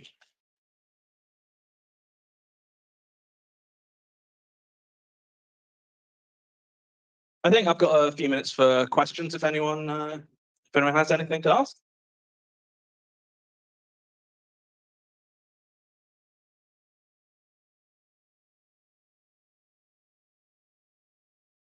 So you've done a lot of really great stuff in a lot of different media styles. Just wondering, do you have a favourite, and do you have any plans to expand to any other styles? So I love mediums. I love working in different mediums, largely because as I was saying when I was talking about the different ways of conveying monsterdom in different media, every type of media has its own strengths, its own weaknesses, things you have to lean into, things you have to figure out about how do I make something scary, how do I make something effective in this medium. And that is a challenge that I am always absolutely enthralled by. So my favorite is all of them, and the ones I want, any I haven't done, I'd love to do a comic, animation, live action, stage stuff. Oh, I want to do a staging of The King in Yellow. Yeah. People have Magnus musical on stage. Come on. I mean, there is going to be a live show for the Magnus Protocol. I think next year. I'd need to check with Alex for the exact time frame of that. But yeah, I love working in new mediums. So you talked a bit in this talk about. Sorry, So you talked a bit in this talk about monsters that you find appealing and very scary for good reasons. Do you have a favorite monster that does the complete opposite and falls flat on its face and it's not scary at all? Oh, interesting. I mean, there definitely are, but I always tried. So, sorry. The question was, are there any monsters that I find not scary and that I find fall kind of flat on their face? And it's interesting because there are an awful lot of reasons that a monster can fall flat on its face, and some of them very interesting.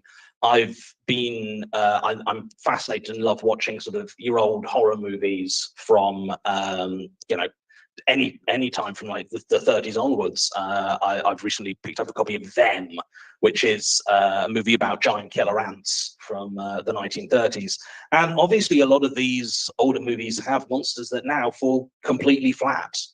They feel ridiculous, they feel camp, but I still find them compelling. I'm still fascinated in trying to find the horror, find what would have been effective and why isn't it. So there are all sorts of monsters that don't really work, but in many ways I find them almost as compelling as the ones that really do.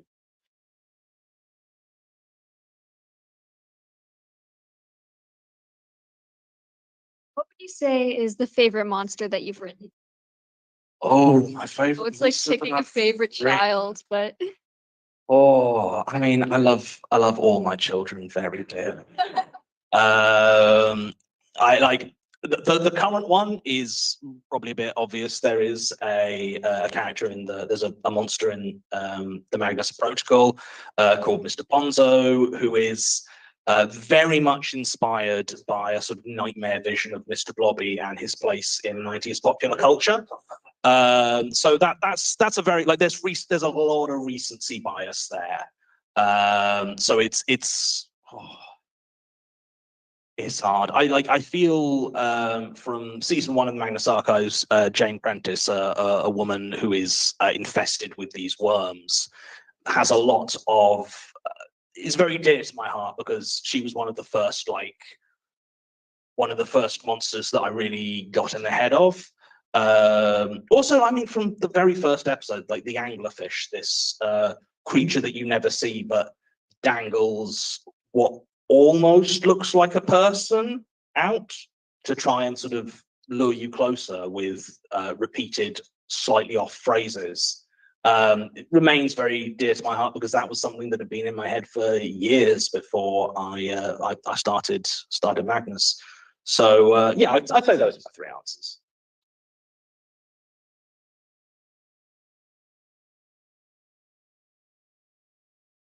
You had a lot to say about monsters that are recontextualized into non-monsters over time. Have you put any thought into the opposite process? where inoffensive things are turned into monsters? Oh yes, absolutely. I mean, often the birth of a really good monster is to take something that feels harmless or feels very easily personed or related to, and you give it a twist. You look at it and you say, what could be changed about this to make it monstrous, to make it to alienate it from what we conceive of, and make it more terrifying. And this is as I was saying with Godzilla, this is often a circular process. You know, like Godzilla comes from a lizard, not desperately terrifying. In the 1950s, how do you make it terrifying? You make it 50 feet tall and give it laser breath. And then gradually 50-foot tall lizards with laser breath, they're not scary anymore. We know about 50-foot lizards with laser breath. Well, That was a long time ago. yeah, well, what can we do to recontextualize this nice, safe 50-foot lizard with laser breath and make it scary again? So it is often this odd cycle of recontextualization and normalization, and then recontextualization again. The lifespan of any sort of classic monster is fascinating because it is this long cyclical process. And it's really interesting to watch movies or read books about a classic monster and at different points in that cycle, you know?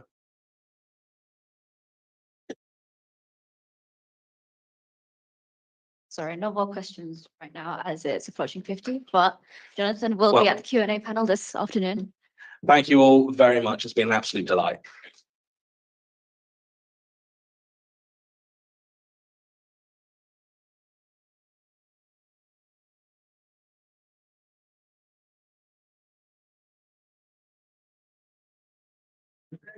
Pretty good. That was amazing.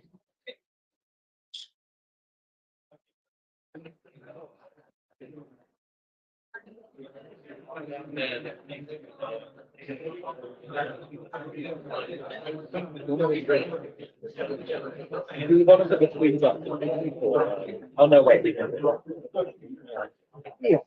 Sorry. If we're protecting colleagues. Oh yeah. Yeah.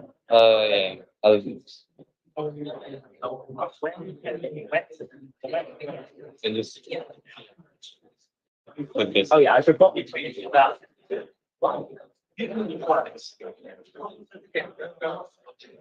This kind of thing.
And are we live? I think we are live. I cannot hear you.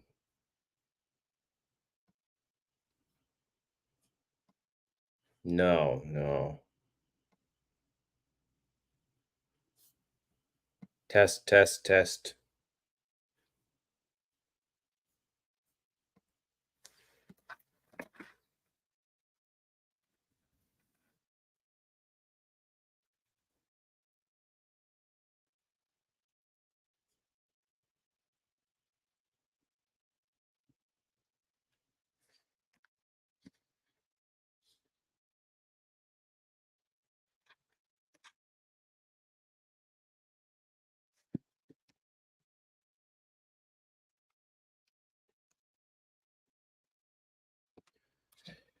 All right, test, test, test. Can you hear me now?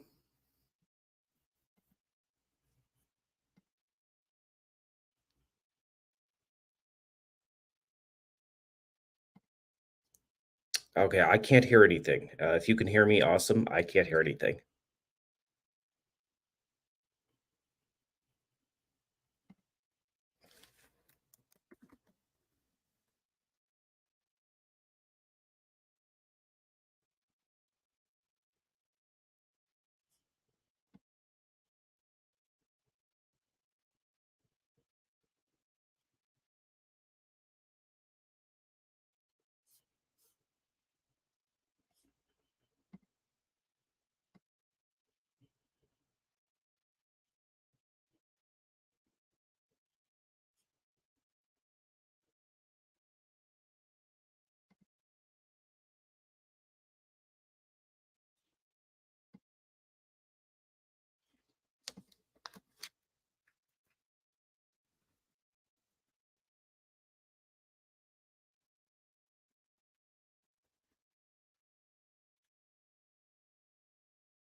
Sam can message me.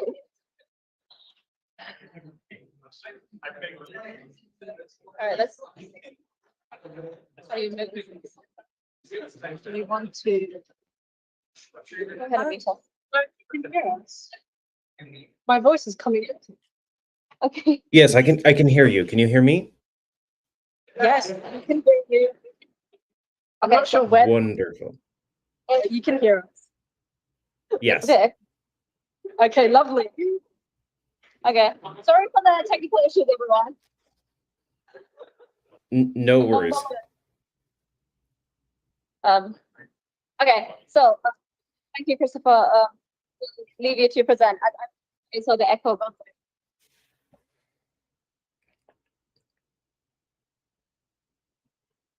Yeah.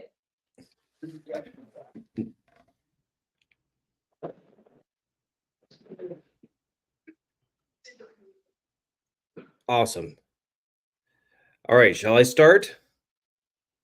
Yeah. Okay. Well, apologies for if my brain stops working. It's very early in the morning here, and I was up late at an event, so I'm operating on very little sleep. But I am delighted to be talking with you this morning. And I suppose today's topic is on The menagerie of magical creatures that got so many of us interested in fantasy and, of course, science fiction. So I'm going to talk a little bit about that. I'm going to talk a little bit about my own journey with writing science fiction and fantasy, and then I would love to take some questions from you if we can manage that with the sound. So we'll try that later on. But if any of you do have a question, feel free to hold up your hand, and we'll see if we can make that work. So like so many of you, I got into sci-fi and fantasy because of a magical creature. My parents had, a lot of sci-fi fantasy in the house, and I wasn't particularly interested in it at the time. But when I was around 8, I was in a bookstore in Montana, the state of Montana, which is where I live. And my grandfather, who was Italian, was taking me through this bookstore, and he was a very, how do I put this? My grandfather was the stereotype of an elderly Italian gentleman. He had a mustache. He cooked spaghetti, and he made the most amazing red sauce for the spaghetti. He used too much profanity. He was quite the character. But when I was at the bookstore, I saw a book that had a knight in full armor without his helmet, holding a spear, facing off with a giant, scaly, humanoid, dragon-like monster. And at 8 years old, all I knew was that this was the coolest book cover I had ever seen in my life, and that this, therefore, must be the best book in the world. And so I begged my grandfather to please, please, please buy me this book. And he wasn't entirely sure about it, but he bought it for me anyway. And that ended up being The Ruby Knight by David Eddings, which I took home and I read as fast as I could. And I got a little concerned as I got near the back of the book, because I was, getting through the pages, and then there's only this many pages left. And I started to get this weird feeling that somehow the author couldn't end the whole story in the number of pages that were left. And sure enough, when I got to the end, I discovered that this was the middle book of a trilogy. I wasn't always the brightest kid. So I finished that and immediately said, well, I need to know what happens. So I went to our library and I read all the David Eddings books they had. And you have to understand, there really was no internet back then. So I didn't know what to read next. So I'm standing in the library staring at the, Eddings, E.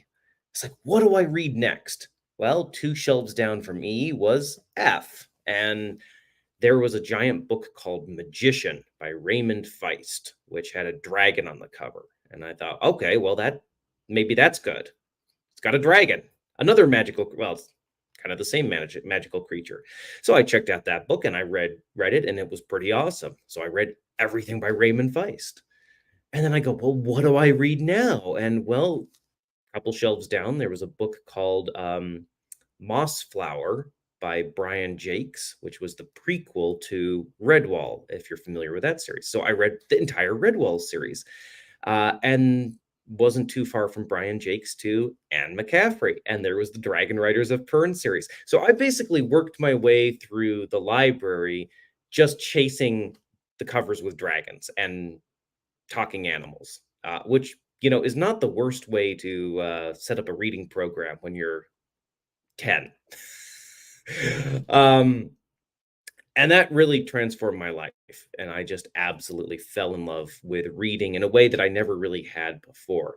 The thing is, though, our library, as I said, I live in Montana, and our library is an old Carnegie or Rockefeller library. And especially back in the 90s, it didn't have that many books.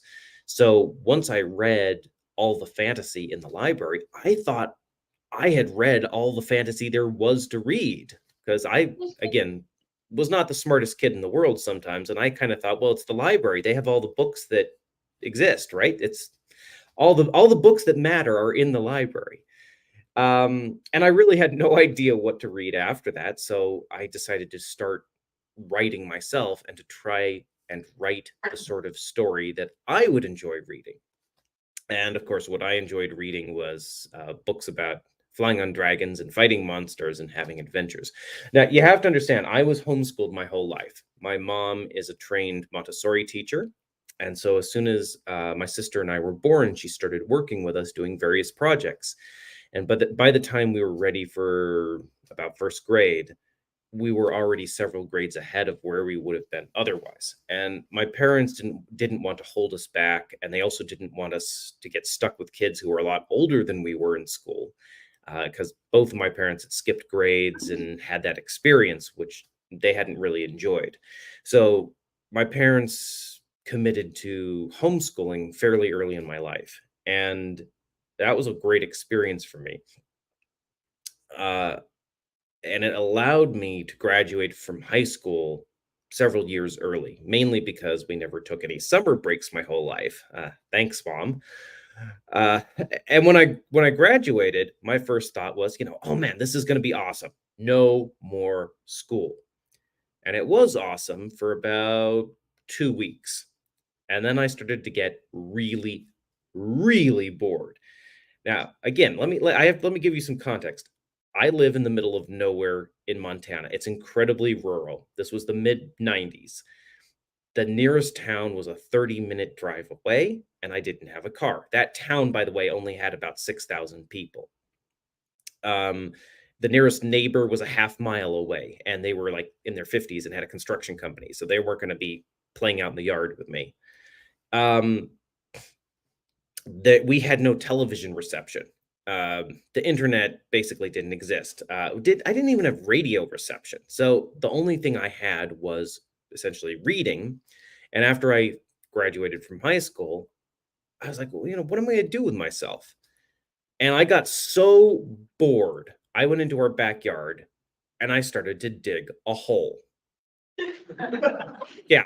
And it was a big hole. It was about 9 feet across. It was circular and about 9 feet deep through like straight gravel and rocks. And then we had this giant old satellite dish that was abandoned on our property. And you may or may not know this, but satellite dishes used to be absolutely enormous. It was a television dish, but I mean, this thing was like 12, 13 feet across. So I dragged it across our yard and tipped it over on top of the hole to form the roof on top of this hole. And then I got a bunch of hay bales, because again, Montana, there's hay bales everywhere. And I piled the hay bales on top of the satellite dish for insulation. And then I started ripping bark off of dead trees that were along the Yellowstone River, which ran right by our house. And I used the bark to make shingles on top of the hay bales, on top of the satellite dish, on top of the hole. Now, you might be wondering how I actually got into the hole with all of that piled on top of it. Well, I did what any normal, well-adjusted person would do, and I dug a tunnel into the hole. And then I started chopping down those dead trees. And by the way, I didn't have an axe, I didn't have a saw, I didn't have anything. So I chopped the dead trees down with a claw hammer. And I started dragging them up into our yard and planting them upright in front of the entrance to the tunnel to form the framework for what was going to be a Viking-style mead hall. So I was bored. And I realized that I needed to find something else to do with myself, because digging holes wasn't what I wanted to do for the rest of my life. But I'm still glad I had the experience, and it's an experience I think everyone ought to have at least once in their life, where you have a chunk of time where no one's forcing you to do anything. All I had to worry about were some chores around the house, and aside from that, I was on my own. So, you have a chunk of time where no one's forcing you to do anything. And whatever it is you choose to do in that time, whether it's pursuing further learning, reading, writing, digging giant holes, math, science, working with your hands, or being with other people, heck, playing games, making games, whatever it is, just might be what you should pursue as a career. The whole advice, by the way, of, do what you love is horrible career advice. But we say that because if you enjoy what you're doing, you're going to put more work into it over the long run because you do enjoy it. And as a result, you will get better at it than someone who doesn't enjoy it. You know, someone who becomes a doctor just to make money is not going to go home at the end of the day and start reading medical journals to learn the newest trick or tip or a piece of information to help their patients. But someone who truly cares about healing people is going to do exactly that, and thus will end up being a better physician. So in any case, like I said, I wanted to write the sort of story that I loved reading because stories are one of the few things in the world that really truly give me an emotional response, like a tingle up the spine. You know, music does that, natural beauty, outside can do that, and especially stories will do that. So I wanted to try to capture that and replicate that for someone else. I tried writing before, and I always failed because I would only get like 4 to 6 pages into a story, and then it's like I didn't know what to do next. And that was because I didn't actually have my story. All I really had were the inciting incidents, like a boy finds a dragon egg in the middle of a forest. Great, but that's not a story. That's just one event. What happens as a result. So before starting Aragon, I was very methodical about this. I actually read a whole bunch of books on how to write because my parents had noticed I was interested in this, and these books just appeared in the house. So I read a whole bunch of books on how to write, how to plot stories. Then I spent some time and I created an entire fantasy world, and I plotted out an entire fantasy novel in that world, and I did not write it. I just stuck it in a drawer, and that's where it's been sitting for 25 years now. And then I just did that to prove to myself that I could plot out an entire book. Then I said, okay, now I'm going to create a new world and plot out a trilogy, because all great fantasy stories are trilogies, of course. Which is why I ended up writing a trilogy in 4 parts, but don't tell anyone. But and then I'm going to write the first book as a practice novel. So I did that. I spent 2-3 months. I created this world. I plotted out the series, and then I wrote the first book as a practice novel. And the first draft went super fast because it went really fast because I had no idea what I was doing, and I just wrote that sucker. I wrote the first 60 pages by hand with a ballpoint pen, and then because I didn't know how to type on a computer. And then by the time I typed all that into the computer, I knew how to type. I did the rest in the computer.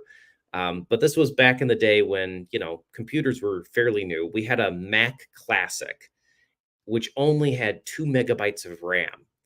And the problem is that, the operating system chewed up some of that memory, and my book file was around 2 megabytes large. So I actually had to split the book into 2 because I couldn't open the whole file on the computer, or it's, the computer would crash. So I had to open half the book and then close that and then open the other half. But yeah, once I finished the first draft, I was super excited, and I thought, well, all of these things on how to write say that, you should read your own book and see if it, see if there's any tweaks you want to make. But I was really excited because I was getting to read my own book for the first time, and I thought this is going to be awesome. And it didn't take very long while reading it to realize that it was awful. It was horrible. And just to give you an idea of just how bad that first draft was, in the very first draft of Aragon, Aragon wasn't named Aragon. Aragon was named Kevin. And there was also a unicorn in that first draft at one point, so it wasn't very good. But I could see that the book needed work, so I decided to try to fix it as best I could, and I spent the better part of that year revising, rewriting, changing Kevin to Aragon. And then I gave the book to my parents, and fortunately for me, they actually enjoyed what I had done. And they said, we think you have something. Let's try to take it out into the world and see if anyone else wants to read it. Yeah. Now you have to understand, my parents were always self-employed, have always been self-employed, and we were always looking for things we could work on together as a family business. And Aragon was like the perfect opportunity for that. They'd had some experience self-publishing a couple of small educational books my mom had worked on, because again, she was a trained Montessori teacher, and so she was trying to use that expertise to, write some material herself. But those, I mean, I don't even think we sold 100 copies of those. So we spent, like I said, another good chunk of a year preparing the book for publication, with doing more editing, doing the layout, designing the cover. And the thing is during that time, my parents weren't working on any of the freelance jobs that they normally would have been working on to bring in income. So by the time the first set of books were printed and we got them, it was 50 books. If the book had taken another 3 to 4 months to start turning a profit, we were going to have to sell the house, move to a city, and get any job we could. That's how down to the wire it was. And, it was an enormous pressure. And to be clear, my parents didn't force that on me. That was a choice that I willingly accepted to try to make that work. But it was still really stressful. And it didn't help that the first set of books, 50 books, they showed up while we were watching Roman Polanski's Macbeth, which seemed fitting because those first 50 books were all miscut from the printer. And as a result, we had to rip the covers off, send them back for credit from the printer, and then burn the insides of the books. So we had a proper book burning in our yard, and I actually saved some of those burnt pages just as a memory of that event. But because of that financial pressure, I was willing to do things that I normally wouldn't. I would have been too uncomfortable to do in order to promote the book. So that included cold calling schools, librarians, bookstores, and talking to them and convincing them to let me come in and do presentations, kind of like what I'm doing now, but those were all in person. And so I traveled all across the western half of the United States doing these presentations. And I was doing 2 to 3 one-hour-long presentations every single day for months on end. Except back then, I did my presentations while dressed in medieval costume.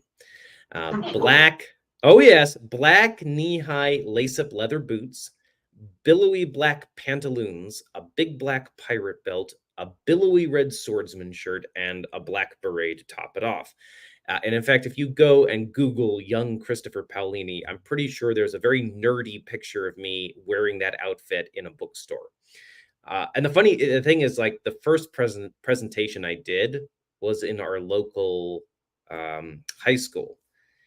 And they gathered the entire school in the school library.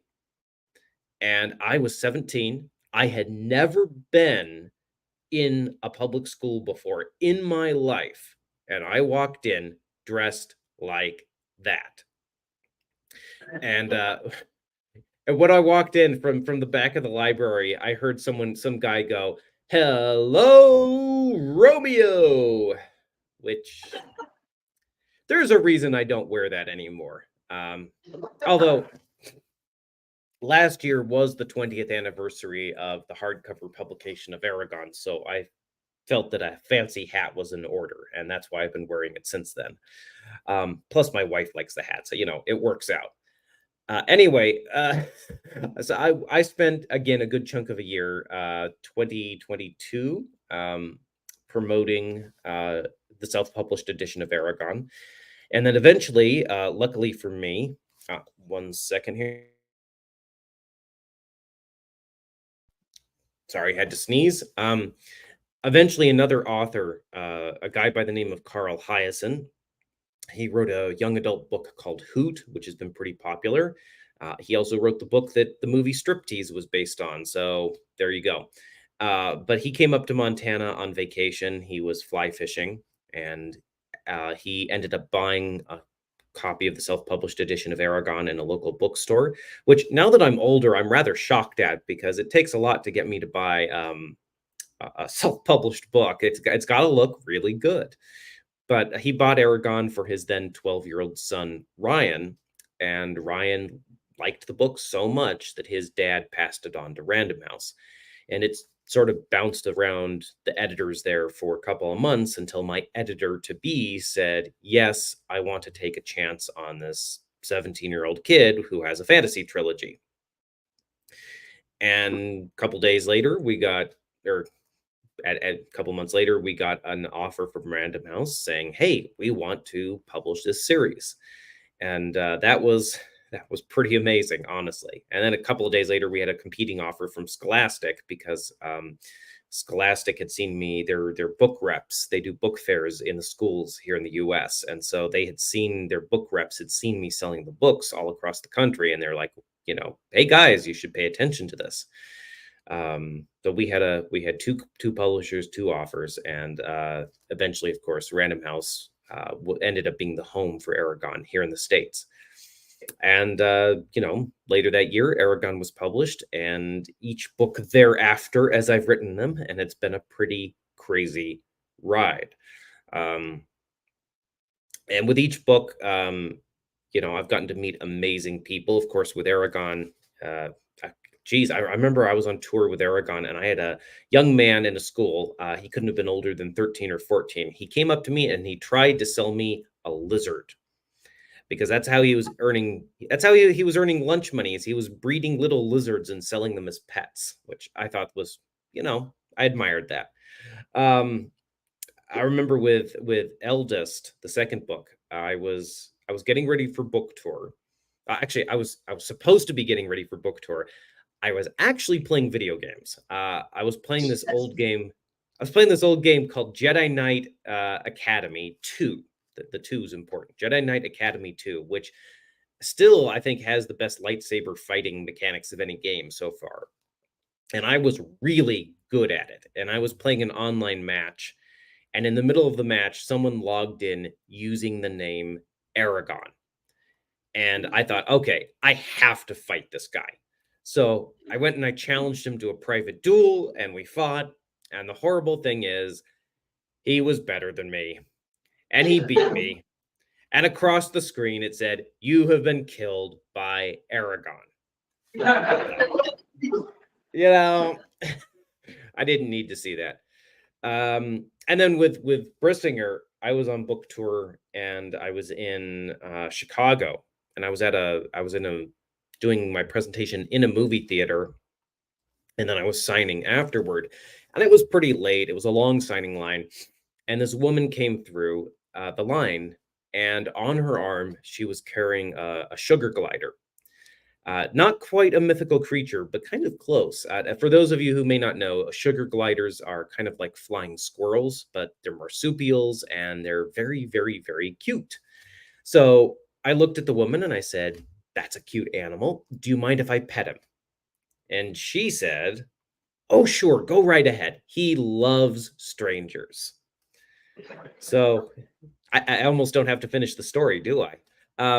So I reached out and I started petting the sugar glider, and it took its fingers, because they have hands like a raccoon, and it wrapped its fingers around my finger, and then ever so politely, it started to gnaw on my finger.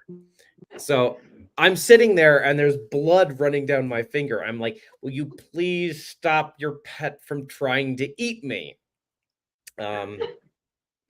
But I'm glad it happened, because I'm now one of the few people in the world outside of Australia who can say that I have been chewed on by a marsupial. That feels like an achievement. And then with Inheritance, the last book, I was in New York City doing the final edits with my editor. And in my time there, New York City was hit by both an earthquake and a hurricane, which I took as a sign that I really, really needed to finish the darn series, which of course I did. And then of course I've had the most recent book in the series, Murtag, came out this past November. And the funny thing with that book is, it actually exists because of, well, it could be one of you. I'm going to blame it on you guys, actually. Back in 2017, someone tweeted at me, are we still saying tweet, or is it, he X'd me. I don't know. That doesn't sound right. We'll say tweeted. We'll say tweeted. So someone tweeted at me pretty late at night, and they said, you know, hey Christopher, what are Murtagh and Thorn doing after the end of the inheritance cycle? And it was way past my bedtime, and I was a bit punchy, so I just wrote back, and I said, oh, Murtagh just enchanted a fork to be more deadly than any sword, and won a fight with it, and Thorn isn't too happy with him. And the thing is I couldn't stop thinking about that. And yeah, and that ended up forming the basis for the story, The Fork, in my short story collection, The Fork, The Witch and the Worm, which came out in 2019. And when that book launched, I got to see my editor in New York City, and we had dinner together. And as we're eating, I leaned across the table and I said, hey, Michelle, I think I can get a full-length book out of this. And she just said, do it, write it. So I did. So I'm gonna blame the existence of Murtagh on one of you. So thank you for that. And of course, I've written some sci-fi with all of that, but no one seems as interested in spaceships as dragons. So I think the solution is to put dragons in spaceships. But I haven't managed to write something like that quite yet. So that's been kind of my publishing journey. Normally, if I were there in person with you, I would do some readings from my books and then do some Q&A. I don't have any of my books. You know what? I'm speaking falsehoods. I just realized I have every single one of my books on my computer in front of me, so I can do a couple of quick readings for you if you'd like that. Would you like that? All right. I can't hear you, but I see you clapping. So I'll make these fast readings. I'll make these fast readings. So let me pull the books up. Give me 1 second here.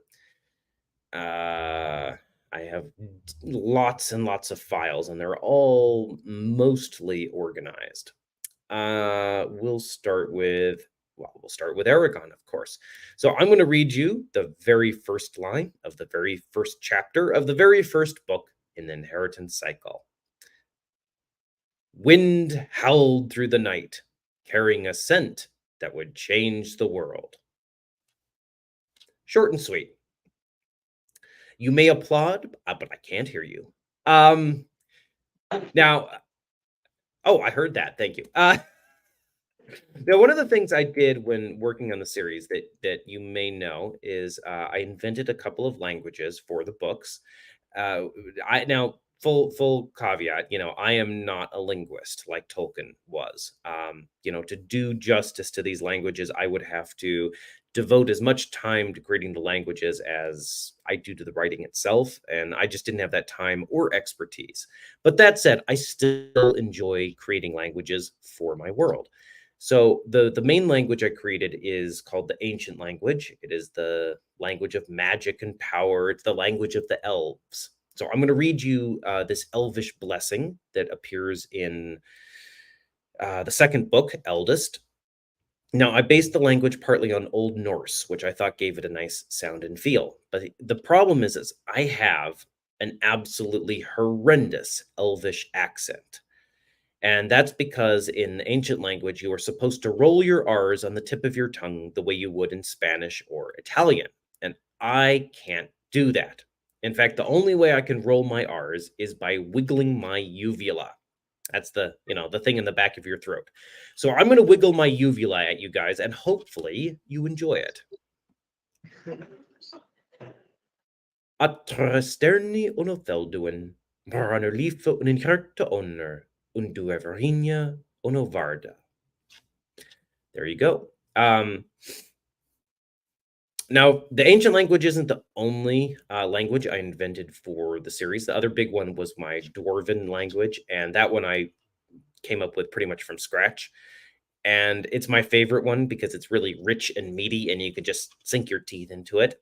So I've got a chunk of Dwarvish here. This is a dwarf, an angry dwarf who's complaining about Aragon and the dragon Saphira being in the Dwarven mountains. And the thing is unlike the ancient language, I have an excellent Dwarvish accent.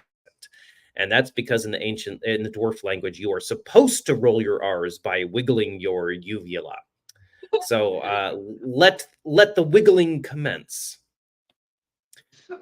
Form Karach, Form Jürgen Karmiter, Nos Etagorath Bastardag, Durin Sesti Rakkevin, Yok Iswarv Aj Barzuligor, Dur Dorgrimst Aj Welden Rak Anuin, Mog Torak, Jürgen Vren. Thank you.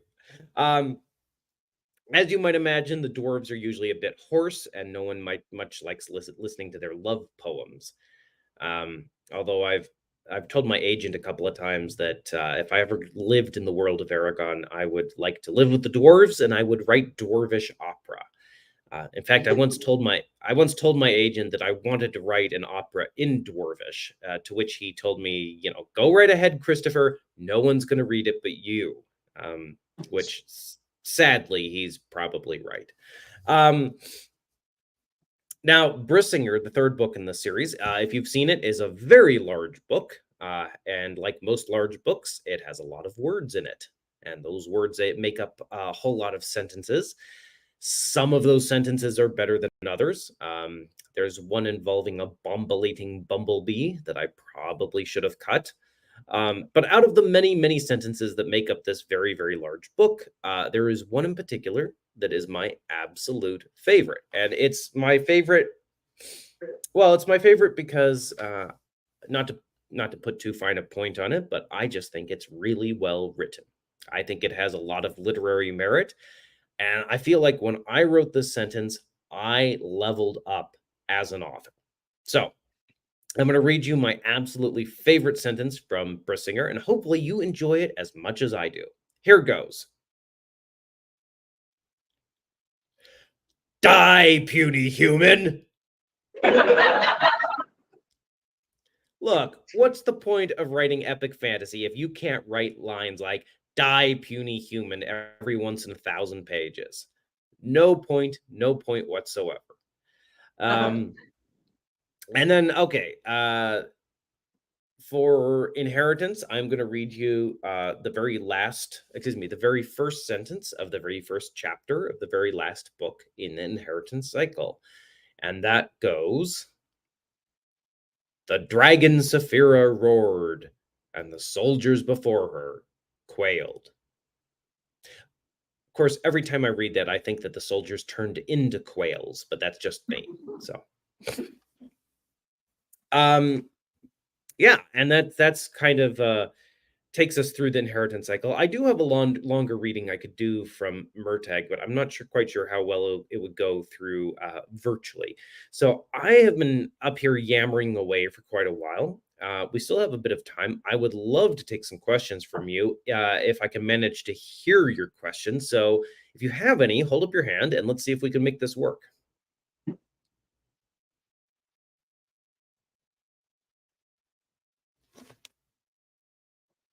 Why is Saphira blue? Sorry, say that again. Why is Saphira blue? Blue. Oh, great question. Because I'm colorblind.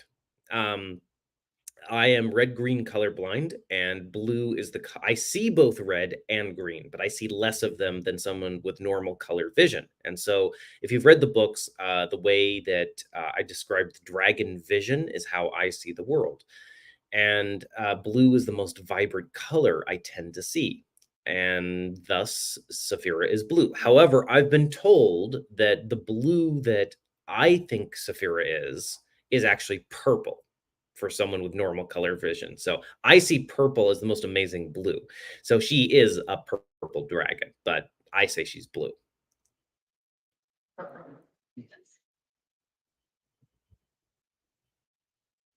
Sorry for making you run around with the microphone. All right, test. Okay, it's not too bad now. So I have a lot of writers who are engaging in the game. For example, like Elden Ring, people writing about what's the game? Princess one? Lady Princess, and I consider writing for games in I'm sorry, you're cutting in and out. I got Elden Ring and something about Would you games that in the future, would I given consider. the yeah, just was more. Sorry, the echoes is Yeah, the echo's pretty bad. So I'm not quite sure what was the question. Was the question whether I would consider writing a game like that, or? The question was, oh God, I've already. The question was, would you consider writing for games like how Jonathan Simpson first Lady Princess? Great question. I would love to do that someday. It would really depend on the project, though, and my time. As some of you may know, so I did 2 books in 2 years while having 2 kids, which was too much. Not with the kids, but everything else. There wasn't enough sleep. And then I'm currently working on revisions for the 2nd episode for television adaptation of To Sleep in a Sea of Stars, which is my big sci-fi novel. And Disney Plus is currently working on a live action Aragon big television show, which I am attached as both executive producer and co-writer. So that's kind of taken up all of my time. And I'm really happy that Disney Plus is going to be adapting Aragon, given that it's never been adapted before.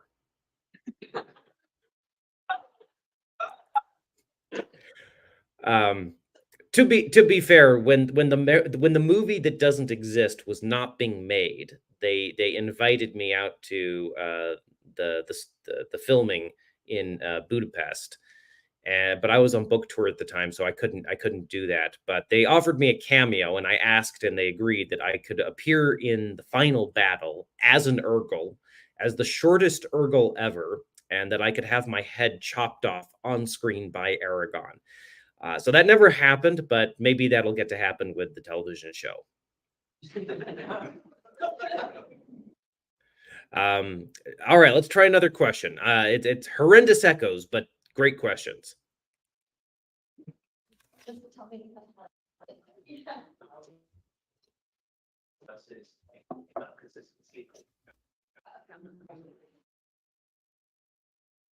Hi, sorry. How would you say you balance like what you want to do, like rule of cool style, like you talked about, die puny human stuff like that, versus internal consistency with the world that you've built? If that is that the thing you have to deal with a lot of the time? Sometimes, but not a huge amount, because I don't chase the rule of cool too much. Sometimes I will have sort of set piece ideas that I try to build things around when I'm in doing my initial outlining for a book. Sometimes the rule of cool will pop its head up as I'm writing, and I'll think, oh, this should happen. That's really cool.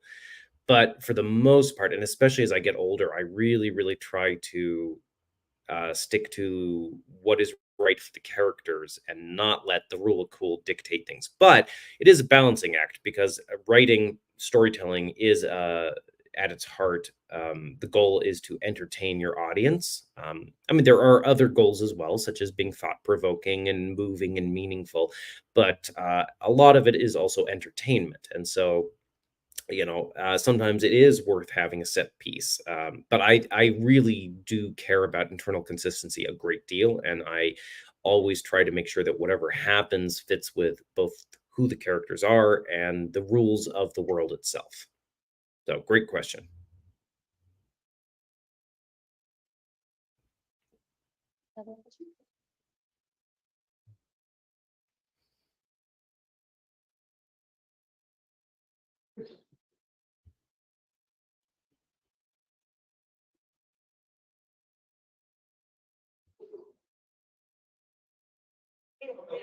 Oh my God.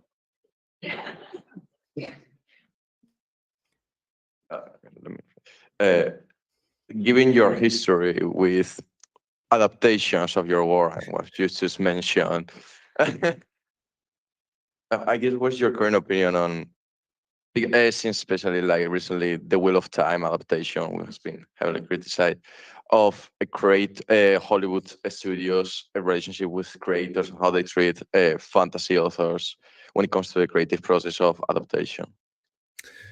Well, I have to say, the Wheel of Time adaptation, I was not successful for me personally.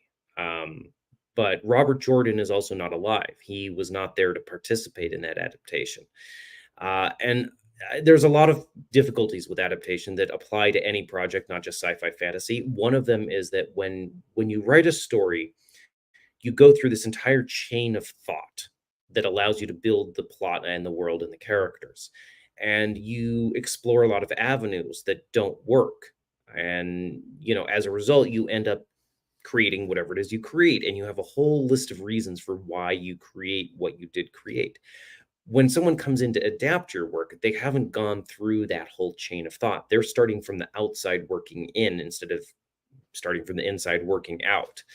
And thus, it can be very easy for someone adapting a book to say, well, why don't we change X, Y? Why don't we just do this? Because they don't understand why that wouldn't work because they haven't put in sometimes literally years of thought into why X, Y, Z wouldn't work in this world or with these characters.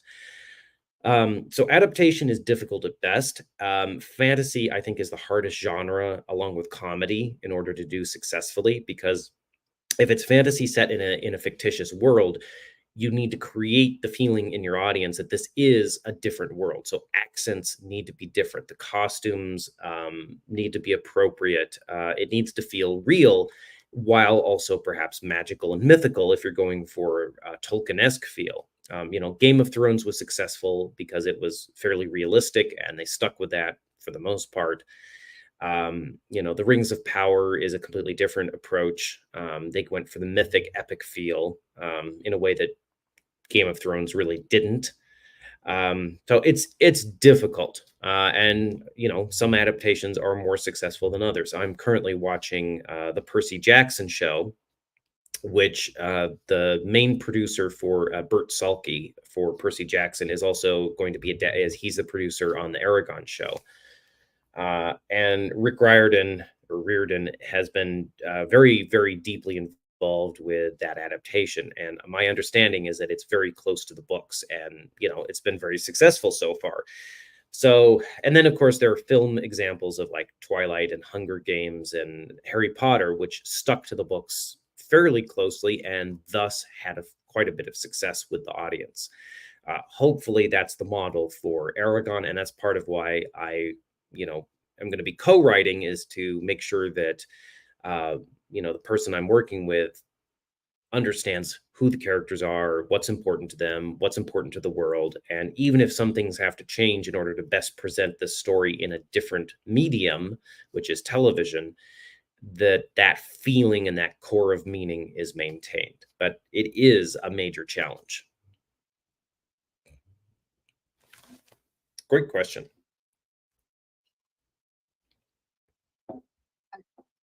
Thank you, Christopher, for giving us this talk. Unfortunately, Christopher won't be at the Q&A, so everybody, let's thank him for giving us this talk. My pleasure. Thank you for being such a wonderful audience. Yes, I cannot be at the Q&A because today got double booked by accident, and I have to teach a class on plotting and world building later today. And then I have to do a panel with some other authors, and then I'm delivering a keynote address this evening for the Teen Author Boot Camp, which is an event I'm here in Utah attending. So today is going to be a very long day, but a very fun one. But thank you so much for attending today's talk. Thank you so much for reading the books. I hope you've enjoyed them. I hope you enjoy my future ones as much or even more. And hopefully sometime I can be there in person. Thank you. My pleasure.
And to kick it off, our panel host Becca is going to just start off a few questions and then go ahead and join in with any questions you guys might have.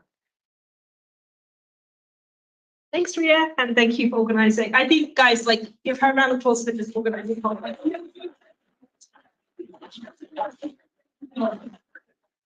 So just to give you guys a little bit of time to think of some questions, so there are people like thinking questions and sit on the spot. I'm just going to ask a couple of introductory ones, starting off with a bit of a silly one. Obviously, our theme today is like menagerie, monsters. What is your favorite monster or kind of mythological creature from existing mythology? Ooh, shall I start? Yes, please. Just been reading this great YA book called Once There Was, and it's basically the premise is the teenage girl who's inherited a vet surgery, but it's a vet surgery that has a sideline in treating mythical creatures.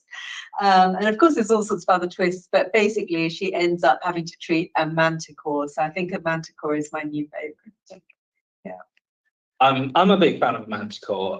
There's a specific illustration from like, I think very early Dungeons and Dragons, maybe first edition of a Manticore, and it has the most ridiculous angry human face with huge mutton chops, and it is absurd and very dear to my heart.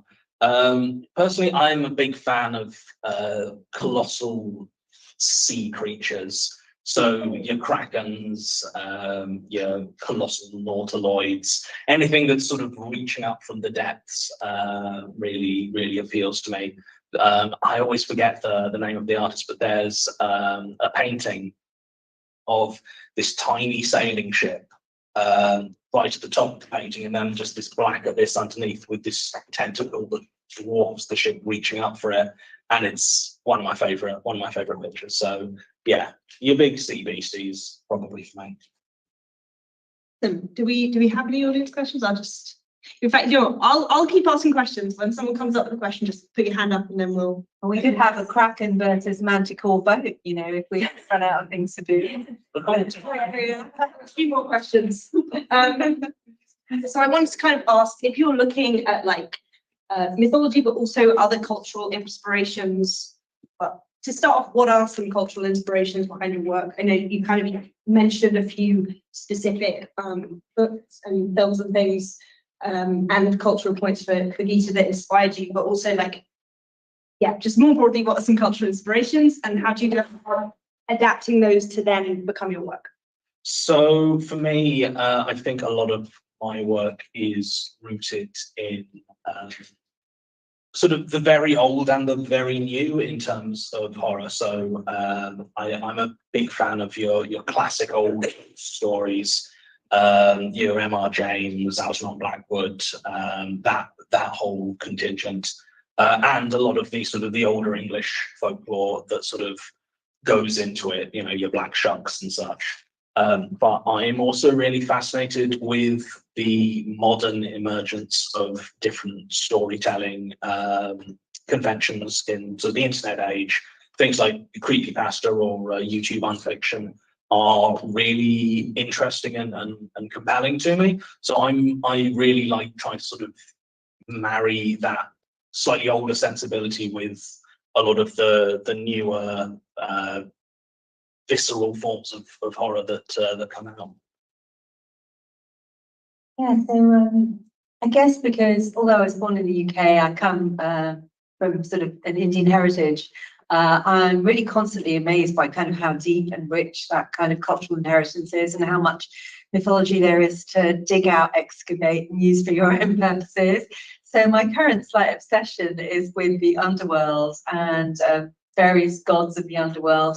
And I guess syncretism, because there's so many overlaps between Hindu mythology, Buddhist mythology, you know, gods of the underworld in the Far East that are also current all over Southeast Asia and South Asia. So I'm thinking a lot about the idea of, you know, different hells, different underworlds, and the fact that the figure of the kind of the the ruler of the underworld in the Hindu mythology, who's called Yama, who also exists in Japan and Southeast Asia, is not necessarily an evil figure at all, the way we think about the devil in Western culture. His other name is Dharma Raja, and a bit like in Egyptian mythology, you have the kind of the weight of the heart against your sins. He's the kind of ruler of Dharma, or kind of the judgment, I guess, and decides, you know, depending on your life and your sins, where you go next. So he's always seen as a kind of benevolent, kindly figure, which is quite different to how we sort of think of the underworld and the ruler of the underworld in Western mythology. So yeah, I feel like I've got a kind of endless sea to mine there. So I don't think I've gone that much, you know, outside Asia for my inspiration. Okay, I know for both of your works, you've had to do a lot of research, partly into culture, but just into general everything. Lots of books take research, right? And podcasts too. So what I wanted to ask is, how do you actually go about doing that? Because the internet is massive and there's so much information everywhere on it. What's your process? So for me, one of the things that I find myself researching most often are professions.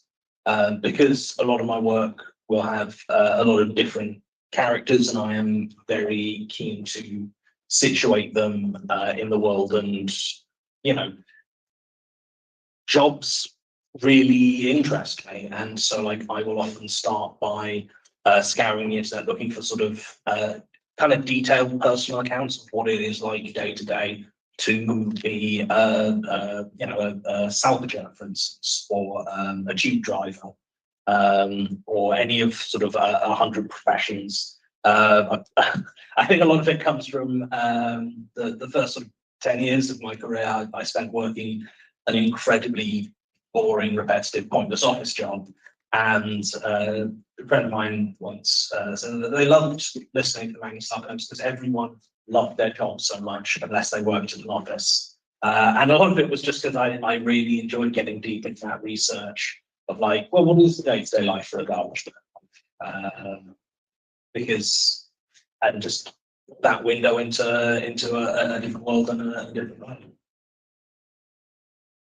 So obviously I start off like everyone on Google, Wikipedia, and then I just send. And it's quite nice having an academic account because you can access a lot of academic papers that give you information that you wouldn't be able to get to. You also have a library. I'm also a member of the London Library, which I got through a sort of emerging writer scheme, so I don't have to pay for it. And it's great because it's a bit like being in an Agatha Christie film, because you can order the books online and they'll literally post them to you. And you can get all these incredibly old sort of 19th century tomes. They arrive in a package saying, you know, from the London Library, that kind of thing. So for my last book, I've been going down, I'm looking at lots of 19th century colonial texts to do with the Andaman Islands and to do with colonial prisons and that sort of thing. And at times it's really depressing. So, you know, I kind of think you have to, one of the things you have to do is not go so far into that research rabbit hole that you never end up writing the book. So I try and kind of, I bookmark a lot of things. I read through them and I get what I need, and I bookmark the paper or the book so I can go back to it. And then, you know, after I've done a few months of this, probably I wouldn't allow myself more than 6 months, otherwise I'll never come up for air again. And then I have to start writing. And then because I've kind of assembled my bibliography, if there's stuff I get to and I'm like, actually, what the heck did that look like? I know where to go back and to kind of get my research. So my advice is, you know, do your deep dives, but also limit yourself, give yourself a time period so that you don't just disappear into research forever.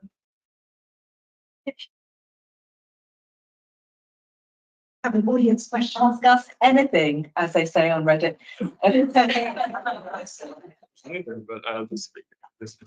Hi, so this is slightly in the context of Johnny's earlier talk, but also about literature in general, I guess.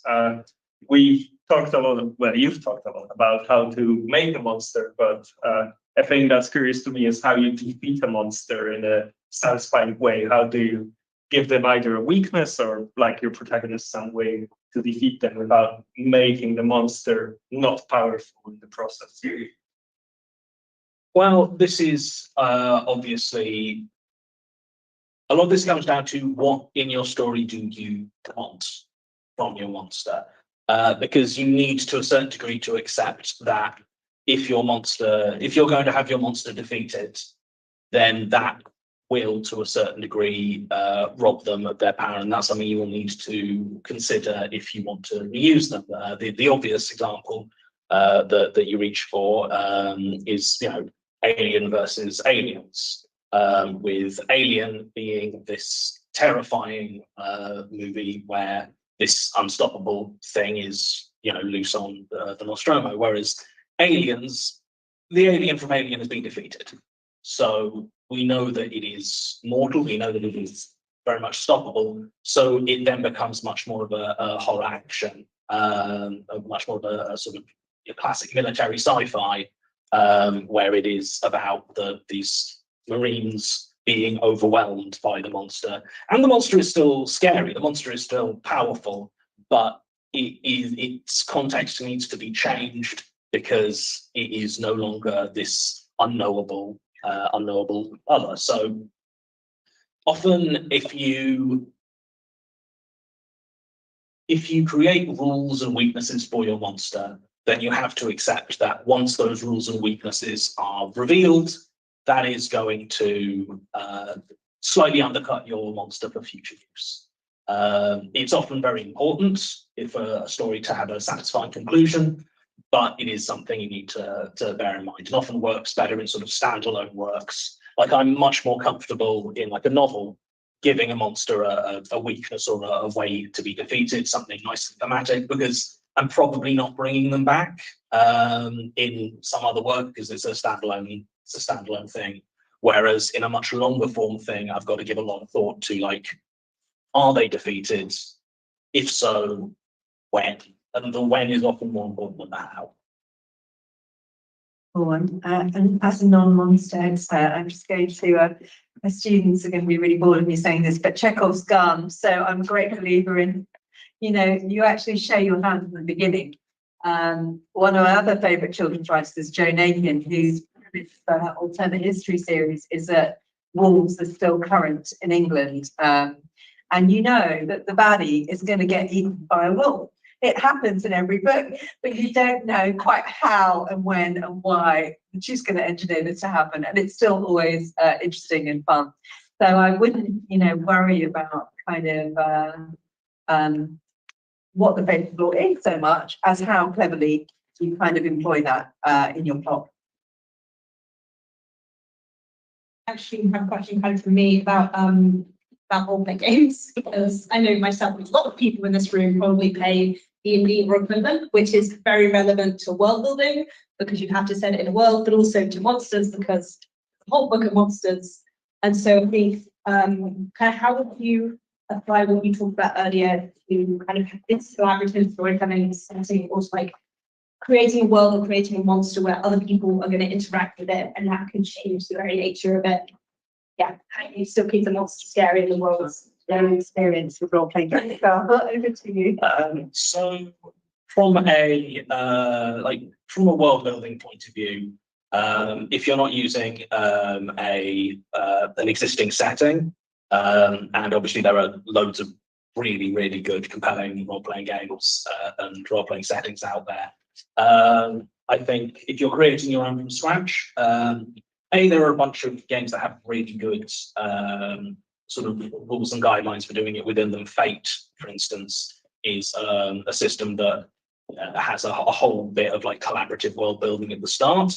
But also, if you're doing it straight yourself, I think you want to really have a think about the scope, because the instinct is always to create huge, grand, sweeping worlds that theoretically a role-playing group could play in for years. But actually, if it's going to be a short campaign of like, I don't know, 6 to 12 sessions maybe, you can afford to get a lot more focused, a lot smaller, and think as much about who the characters are within the world as much as like the world itself. You're often going to get a much more fun role-play game if you don't think, oh, this is a world ruled by dragons, and instead start from well, the characters are all, menial servants of a dragon who rules the city. So if you're coming to it from a character point of view, that will often point you in some really interesting world building directions. In terms of monster manual, in terms of monsters, it's interesting that like your classic monster manual is not in a sort of, in the sense that I'm talking, it's less. The monster manual is a book of enemies. It's a book of foes as much as it is a book of monsters, and it's very interesting that a lot of theoretically sort of sentient and thinking species like your goblins, your orcs, your gnolls are included here as like monstrous and like other. And there's a whole separate thing to die like. How D&D specifically deals with races are a whole other conversation. But in terms of creating monsters that are effective in the sort of the horror sense, I would look much more towards. There's a lot of really interesting newer horror games, things like Locus or Shiver, that have some really interesting rules for like generating monsters kind of out of your characters and out of the positions and fears of the characters being played. Because again, monster building, like world building in RPGs, if you're doing it from scratch, it's often a really good idea to start from the characters rather than create something outside and direct it towards the players. Very much. Audience questions? Oh, right, that. Yeah, it's that sense. Speak loudly or like. Yeah, yell really loud. I've heard you in Destructive Dodgy Merchandise. Hi. So a lot of people talk about what stuff that they like that inspired them. Is there anything specifically that was really bad that, like, out of like sheer spite, you wanted to not fix it necessarily, but like said, I could do this better. This is how. Hi. Yeah.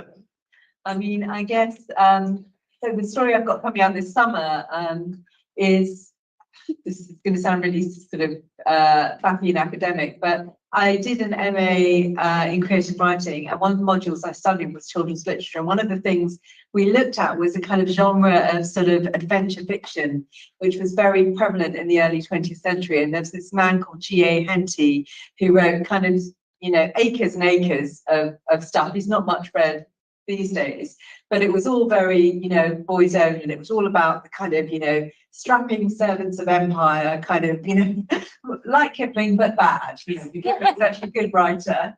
And, kind of, basically I've taken a kind of stock figure from that, who's the kind of servant to the kind of colonial figure, and is a young Indian boy, and made him the center of my story, and kind of flipped that round, and I play with that at the end of the story. So all the time, I think, and I think that's actually a really good impulse. You're taking that kind of anger and rage and you're harnessing it into something creative. And I think there are probably a lot of people out there who started writing because they picked something up, flipped through it and gone, oh my God, I could do better. So yeah, I think if you feel that way, go for it. Like Toni Morrison said, if there's a book you want to read and it hasn't been written yet, it's your job to write it. So obviously, within the horror space, I think the name that looms largest in this particular context is H.P. Lovecraft. His work is undeniably sort of seminal. It creates the genre of cosmic horror, but it is also depends. Like a lot of it's not desperately well written. Some of it, like I will defend the Music of Ericsson's writing a lot, but a lot of it is purple and garbage. And obviously, it is coming from an irredeemable place of racism. The vast majority of his work and his conception of the other comes out of a very deep-seated and very repugnant place. And his influence and his name is so prevalent and this sort of shadow over a whole swathe of horror fiction. You know, a lot of what I write comes under the classification of cosmic horror, so it is both impossible to escape that gravity and also kind of impossible for anything you write to not in some way be in conversation with it. And I think that it is often more productive to think about and engage with that sort of almost conversational aspect between the works rather than rejecting them outright. Like one of to my mind the best sort of short horror works of recent years is The Ballad of Black Tom by Victor Laval, which is taking a character from maybe Lovecraft's most overtly racist work, the horror of Red Hook even, and like recontextualizing, telling his story, and it's a really effective piece of work. So I often find myself like I am often drawn to bad horror because I find a lot interesting, a lot fascinating there, and a lot to pick apart and draw out and say, what's wrong with this? Why doesn't it work? What does work? What does it say about the how and why and when it was created? Because I often find that those conversations are like a lot more productive for me personally than being like, oh, this is shit. Because although sometimes, you know, it's kind of shit. It is, yeah. I think we had another question up here, so I'm just staying up here. I'm really sorry, this is mostly a question for Johnny. In your talk, you gave examples of like the 3 rules of monsters, but the work of yours I'm most familiar with is Slay the Princess, which I feel, despite being sold as a horror game, all 3 of the characters, as they were, kind of fail a different example of what you gave for a monster. So from your perspective, who, if anyone, is the real monster? So I will say that Slay the Princess, I did not write it. I was one of the 2 voice actors who voices all the characters. But I mean I love Black Tabby's work. I love Tony, who's Tony and Abby who wrote it.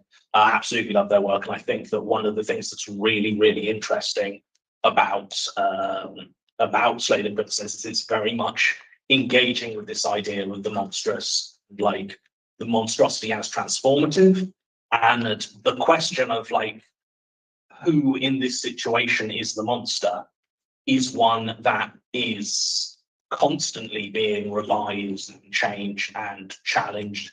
Like I mean, a lot of the different paths, the point is like, oh, well, if you've gone down this path, it's probably because you reckon that this person is a monster. Like maybe you think the narrator is a monster, maybe you think the princess is this sort of monster, maybe you think you're the monster. And whichever path you're going down, you're going to hit something that challenges and sort of kind of deconstructs that. So I think that's a very good question that cannot be answered because that's the point of the game. Thank you.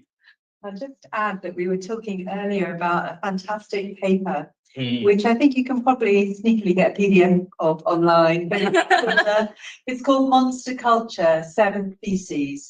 And it's about how the monster really, you know, reflects the culture that it's from.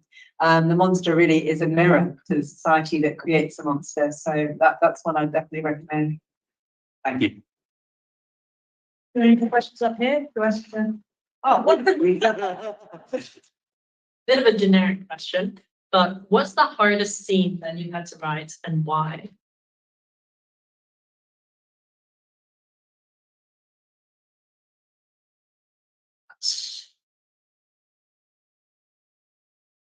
I think probably the last scenes of the Magnus Archives in like season 5, because drawing to a close a 5-year-long 200 episode story is incredibly daunting. and landing that story and sort of trying to bring it down with as few casualties as possible is an incredibly difficult job. So I think it's not necessarily a left field or unexpected answer, but I think that's probably the one. Oh, that's really hard. I would say that anything that has a risk of sentimentality attached to it. As I said, I was kind of raised on Bollywood, so there's always a lot of melodrama and sentimentality in there. So I think I go the opposite way, and I try and underwrite those scenes where perhaps there's a lot of emotion. So I always find it quite difficult to kind of allow myself to lean into that a little bit, because I'm just so allergic to anything too sentimental. But yeah, that's usually when my editor puts a note in and goes, "He's just seen his brother after 3 years. Can there be a little bit more emotion here?" That's why we haven't.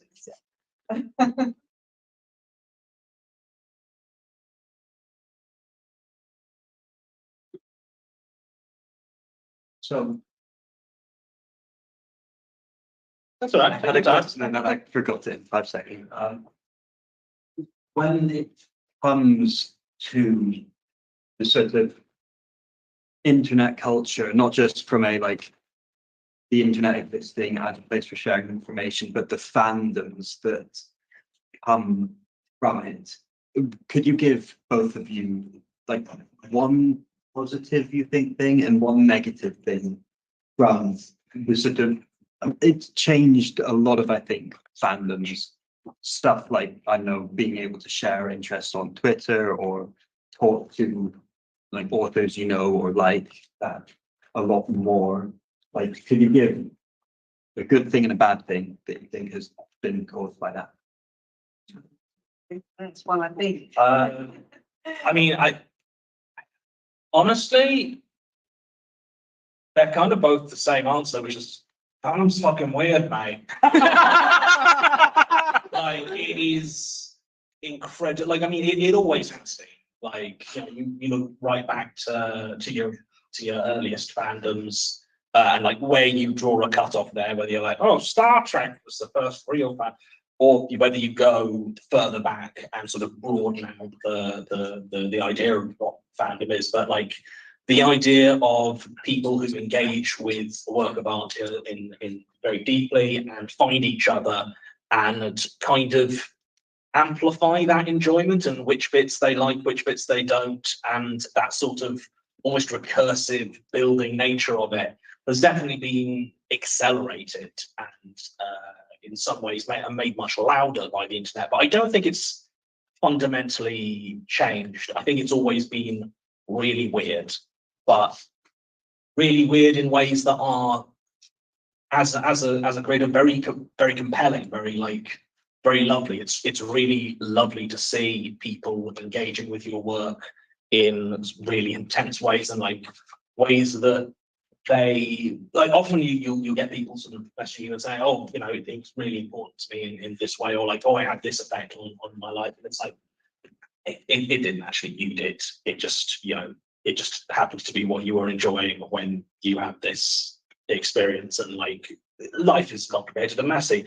And on the flip side, I mean, you get some weirdos sending some really weird messages about the meanings that they have gotten from your work, that you're like, I don't think that was actually entirely from you, but okay. And obviously, you get a non-zero amount of powerfully erotic art. So yeah. Yeah, that's something we get to experience, thankfully, I have to say. Yeah, so I wouldn't really say that I'm in the position of having a fandom, because it's mostly a 9-year-old kid who comes up to me and goes, oh, I really like your book, which is all just delightful, and why wouldn't you like that? But as somebody who witnesses it, I guess, I think there are good things in that the internet, like so much else in digital culture, has allowed a greater field of creation and creators, and it's allowed some people who perhaps would never have thought of themselves as creators to actually access an audience, which as a witness, I think is probably a good thing. The thing that I think is bad about it is that, you know, people forget, and by people I mean creators, forget that they are out there on social media to be a professional. And that is your only job. You know, you don't owe Twitter anything. You don't owe them a picture of your breakfast or any shots of your kid. And I see authors doing this all the time, and my children are grown. I would still never put pictures of them on the internet. I'm like, why do you feel that you owe people pictures of your private life? You do not. You're a professional. I can recommend books. I can say how great it was to meet Jonathan and how lovely it was to be here. But I'm not out there putting my personal life on. And I think you have to be very, very careful, both as a fan and a creator, to kind of go, look, this is my boundary and this is where it's going to stay. I'm not going to overstep that boundary because I don't know Elon Musk anything. Why did I put my private life out there, you know, to make him money? So yeah, that's why I think it all gets a bit fraught and horrible. And this is just witnessing what's going on around it. Yeah, professional posts, releases, saying, oh, I'm working on this. And you know, the occasional 3 a.m. publishing. That's what I think authors should do. Okay. Oh, here. I will come to you next. So in the last years, last decades, there's been like a rise of thin books as the move to digital streaming services. And I just want to hear your thoughts as how the future proof of your works as more and more written media and I guess art in general is moved to platforms where the people who hold the power to like distribute it and gain consumers. Moves away from the authors. How would you future proof your work and what would you say in the future? It's in around package. You know, how do we deal with the fact that sort of platforms are changing so much in terms of how our work is? So you didn't get my point across. Yeah, like especially when your work that is very based in like a very ephemeral type of media that exists on the internet and on databases, and especially with audio, especially books, for example, audiobooks, they no longer is like any physical media. And now access to it is then by the distributors. Like if someone doesn't want for me to read a book or see a podcast, I can't. So your general thoughts. I mean, it is a challenge. It is the platform on which art is created is always, I think, more ephemeral than we like to think it is. You know, you look at all the sort of the books that you know were once printed out in sort of serialized form, and you know, kind of have been lost. Like a lot of them would have been collected into sort of full novels, but a lot of them wouldn't have been, and unless you're going to hunt it down in like a very specific library archive, you probably won't be encountering it. There's a reason that in the sort of the 80s through the 2000s, like, and even today, early sort of Marvel and DC comics are incredibly valuable because those were considered disposable when they were printed, and so like that media was incredibly ephemeral. So the challenges of like keeping your work available, I suppose, and making it so that it is accessible is always the challenge. Changes, but it also kind of stays the same. And so much of it comes down to the fact that a lot of the power is not in your hands. A lot of the power is in the hands of whichever company is putting it out. You know, if Galance decides to stop printing my book, then after a certain point, my book goes away.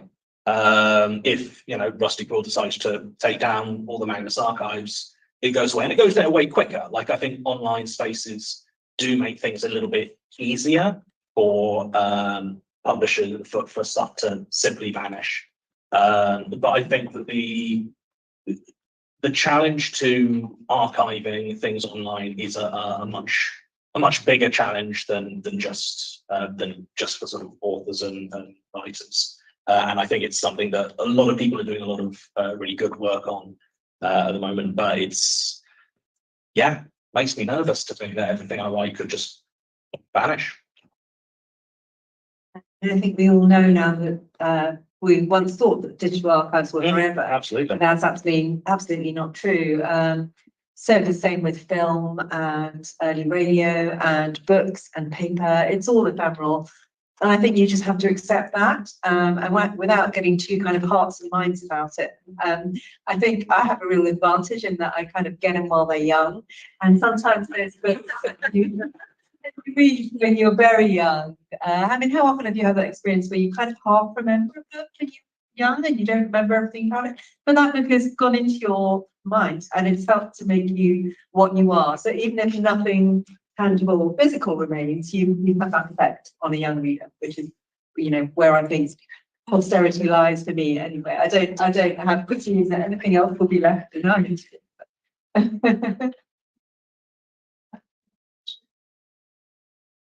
Sorry, it's kind of specific. But so when in the second season, when Sasha became not Sasha, the way that was like, how did you balance that between making like definitely a monster it while still being so subtle? Well, I mean, a lot of that came down to like the fact that it was not marked. Like it is leaning very much on the audience's knowledge. Like there's nothing inherently monstrous about not Sasha, but the vast majority of that series, except for the fact that you know what Sasha sounds like, and it's a different voice actor. It's a different, and so that is by changing a person that you create this sort of othered monster. You know, it's very much taking the feeling of like if in a TV show they recast someone, then until you get used to it, for the first few episodes, for a while of anyone new stepping into a role, you'd be like, that's not them. It's weird. And it's very much kind of just taking that feeling and kind of weaponizing it against the listener, I guess.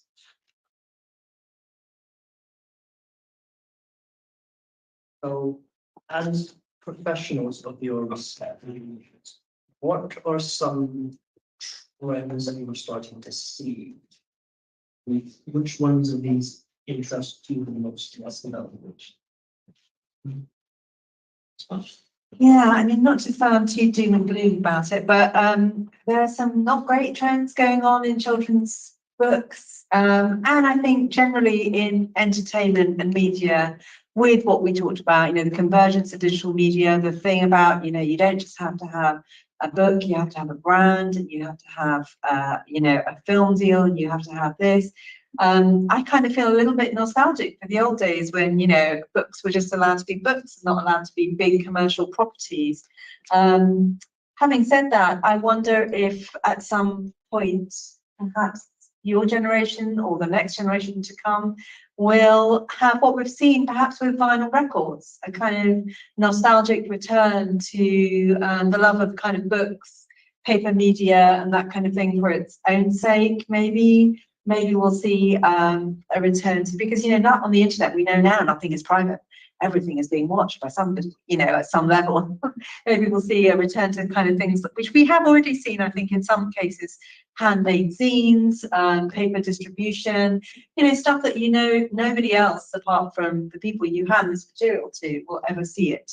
Whereas anything we do on the internet, anything we do on our computers probably is accessible. So I guess I wonder if there'll be a kind of retro nostalgic move towards the fact that we realise so little of our space is private now.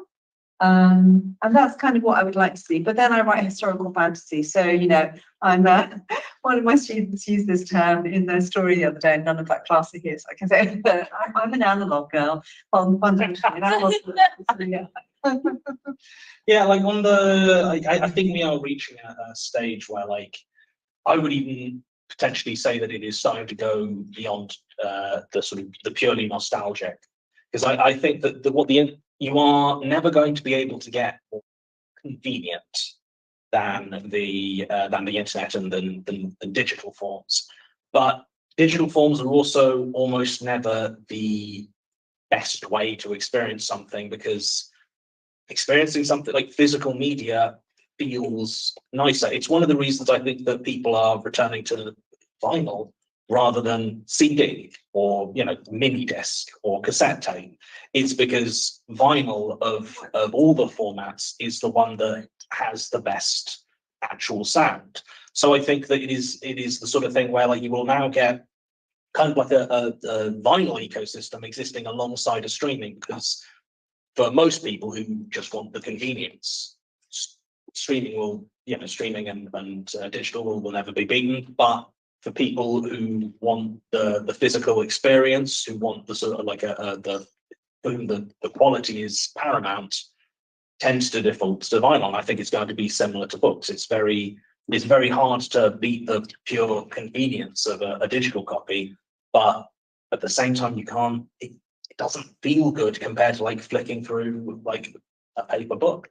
From my point of view, in terms of the industry I'm part of, I actually think it's quite an exciting time for horror, specifically as a genre at the moment, because you have the sort of the horror boom of like the 70s and 80s with your Kings, your Strouds, all that sort of thing, bringing the genre to prominence. And then you had throughout the 90s and 2000s, there's always been good horror out there if you know where to look.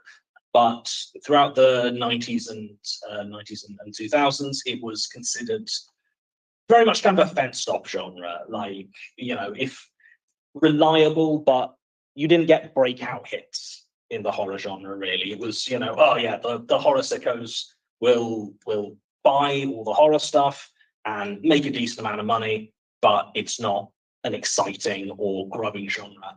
And in the last 10 years or so, that's really started to shift, where we're, as much as I loathe the term, elevated horror, aka good horror that critics can accept that they actually like, has grown in the film space. And we're seeing more and more like really interesting, really compelling new voices in the book space as well. I think it's a really exciting time for the genre. In terms of what I'm not psyched about in terms of the industry is there is an increasing trend towards splitting readers and listeners and consumers of art into micro demographics. Oh, you like romantasy. And romantasy is this micro genre that's very targetable, and here are the rules that you need to follow to for people to enjoy a book within this micro genre. And if you deviate from these rules, then both from an industry point of view, like your editors or your marketers generally will be like, I think this needs a happy ending. And from readers, you'll often have people being like, well, no, that's not that you can't do that. This is our specific micro genre. And so I think that is a bit of a problem, because anything that puts up hard borders or between genres, between like fields of art, and tries to convince people to simply consume the thing that they already enjoy over and over again, I think is long-term harmful. Yeah, I'm unrelated, but I just have to bring this up. I saw somebody use the term cozy horror the other day, which kind of blew my mind. I wanted to ask them, is cozy horror really a thing? As a micro genre, it shouldn't be. As a way to describe, that's the same way you could describe something as so there's plenty that I would describe as a cozy murder mystery. Like your Misty Marples, your Poirots, your Columbus. Like These an established genre now. Yeah, absolutely. But the thing is, those weren't made to be cozy. They are cozy because they're what you would see on the TV around your grandmother's house on a Sunday afternoon. And I've got a huge amount of fondness for those. But I would also not trust anything that was marketed to me as cozy, as like a cozy crime thing, because that makes me think that I am not being seen as a reader, as an audience, but as a consumer, as someone to be marketed to. They're not thinking about what the story they're telling is. They're thinking about, well, what are these people like? They like cozy things, and it's so much of it feels a little bit shallow to me. Like, I mean, a lot of the stuff I write, a lot of the horror could be considered cozy in that there are, like, I try to be very conscious with where I draw my sources of horror, and there are certain like themes and topics that I don't touch on because I don't feel like it's my place to be exploring them in a horror context, which I think to some people, and also because I'm drawing from this legacy of your English ghost story in a lot of formats.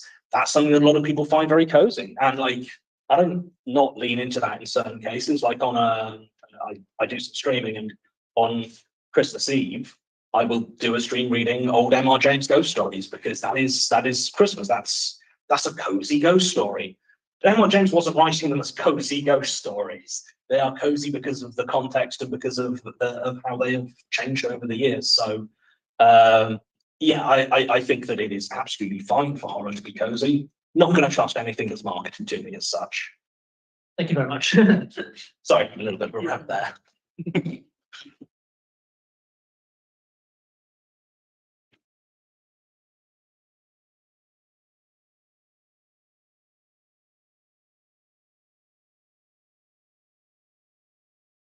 An initial spark of an idea, how do you go about kind of building and nurturing that into a full story?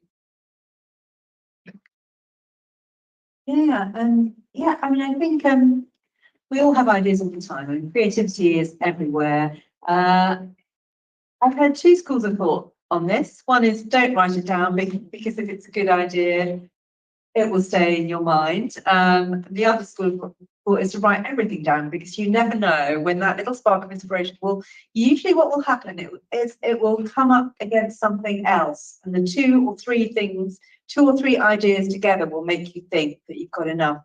So because I've had children and I've done years as a junior doctor and my memory is shot to pieces, I always write everything down. So my notes app on my phone is absolutely full of fragments of half-written poems, of ideas, of lines, of just a word sometimes. And every now and then, if I'm slightly stuck for inspiration, I will go back through them. And then sometimes you'll see them and go, oh, that's what that was all about. That's what I was thinking when I wrote that down. I didn't quite know it at the time. So I think your subconscious is bigger than you are. All you have to do is just keep assembling those fragments and something will coalesce from them.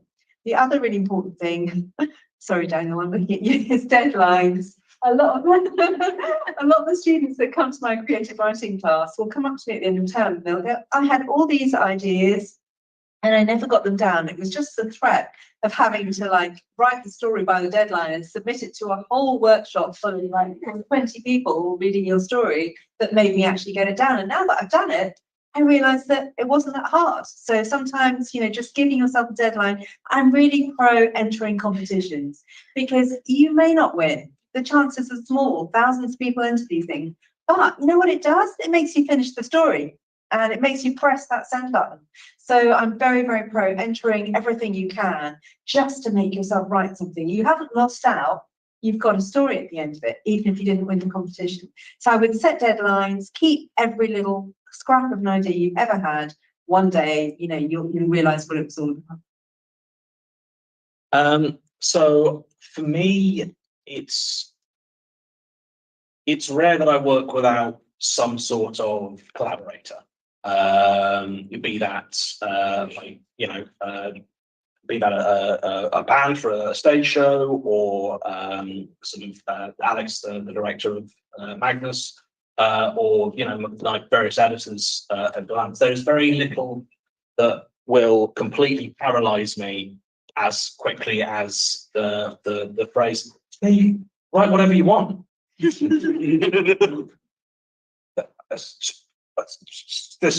too much. Whereas if someone just the smallest seed of an idea, or like a commission, or like somebody saying, "Oh, we kind of want someone in this vein," I'm like, brilliant. Okay, so we start with that, so we can draw this in, we can draw that, and just sort of starting to create the skeleton, or like the sort of the branches from like this central seed. But my piece of advice is always for this sort of thing, like find your collaborators, find the people, like find people to work with you, to talk through things, to write with you, to edit you. Like the work you produce alone is almost never going to be as good as the work that you produce with the right people.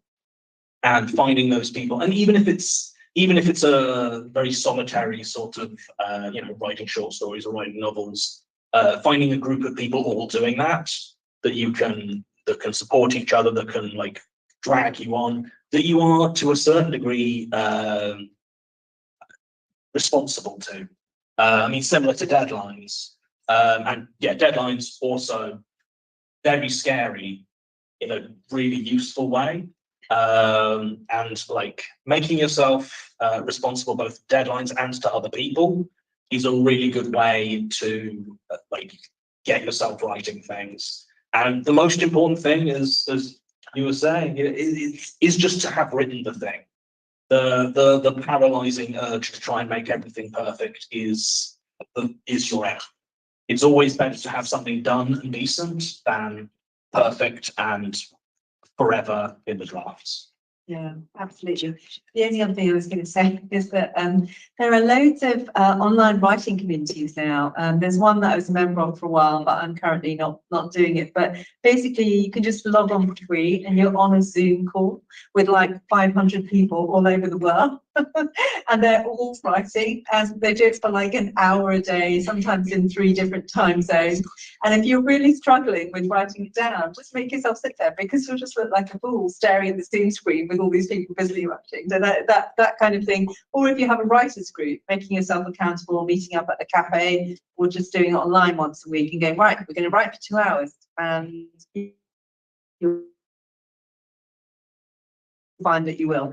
I think speaking of deadlines, I don't know if we actually have any time for more questions. Ria, what do you reckon? Can you fit one more in, or we have to? It really depends on like. One more hand up. Sorry if someone else's hand was up. This was the first one in my line of sight. Follow-up question. So when when you begin a story, do you have a pretty firm idea of how it's going to end when you start, or do you often find yourself with a kind of awesome story? And if so, how do you help find an ending under deadline pressure? So, I mean, there are as many different ways to write as there are writers. So, I can speak to my own personal method, but I would always hesitate to call any of this advice. For me, I'm a big time planner. I'm a big structuralist. The first thing I do when I have a new story I need to get out is to plan it. I will sometimes in like sort of almost spider diagrams, sometimes in like a flow chart, sometimes just in like bullet points. But I will figure out the shape of the story, the beats I want to hit, the events, and then I will construct what I think of as the skeleton of the story. Before I start to write it and put on, your muscle, your meat, your skin. And I'm generally pretty good at sticking to that, sticking to those structures. I know a lot of writers are much more sort of seat of the pants. They'll sort of start writing and they won't know where it's going, and that sounds thrilling. I could not do that. I generally find myself sticking quite close to whatever I've planned out. So I generally have an ending in mind pretty much from the jump, and sometimes you need to steer and adjust as something's getting written. But personally, I am someone who works quite well with a structure and a plan. Yeah, I mean, I sometimes think the difference between kind of writers who've got through there and got published is this whole business of the sticky middle. And I think I now accept, even if I do know, I usually have a loose synopsis and I usually know what's going to happen at the end roughly, but often that might change while I write. And there might be a bit where I'm completely mired, like I'm stuck in kind of quicksand and nothing feels like it's moving. But now I know that that is part of the process. The middle is always the hardest bit to negotiate. So I keep going, whereas so many writers will get like 10, 20, 30,000 words into a script, they'll get stuck and then they won't carry on. Whereas I know that you just got to keep pushing through it. You might end up scrapping loads of it later, but if you keep pushing through to the end, eventually you'll have a story. I'm going to hand back to Ria now, but thank you very much for your talks and for that really awesome panel. Thank you.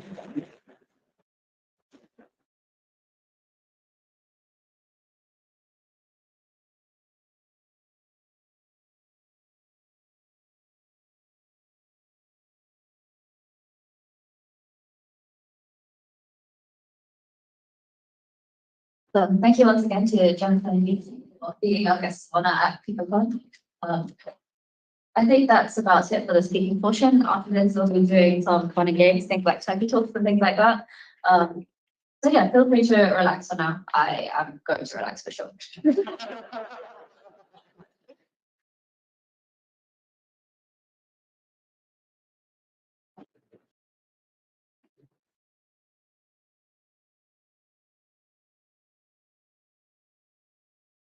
Sorry.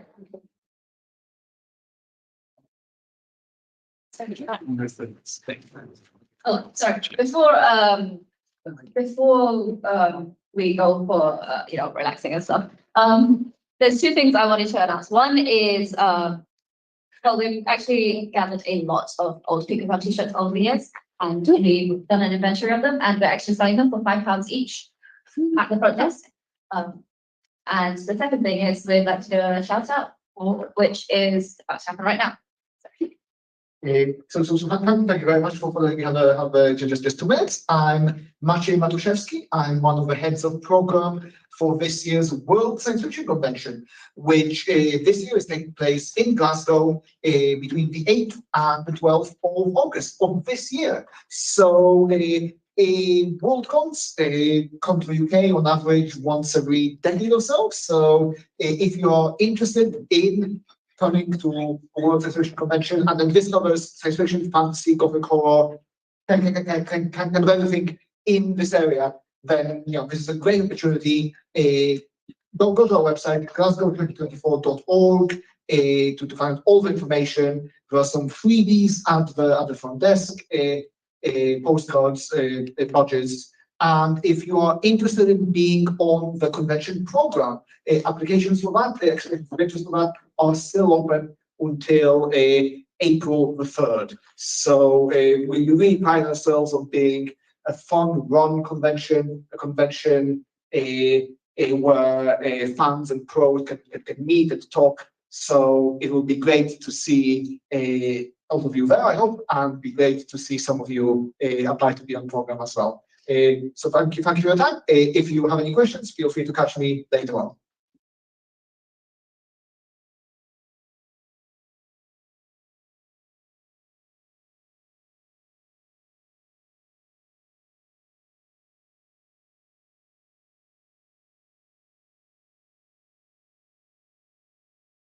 One final thing, we're doing baguette battles now. If you want to hit someone with a baguette, announce your name, announce your find something before you waste the baguette. Thank you. I'm probably going to have after this. Go.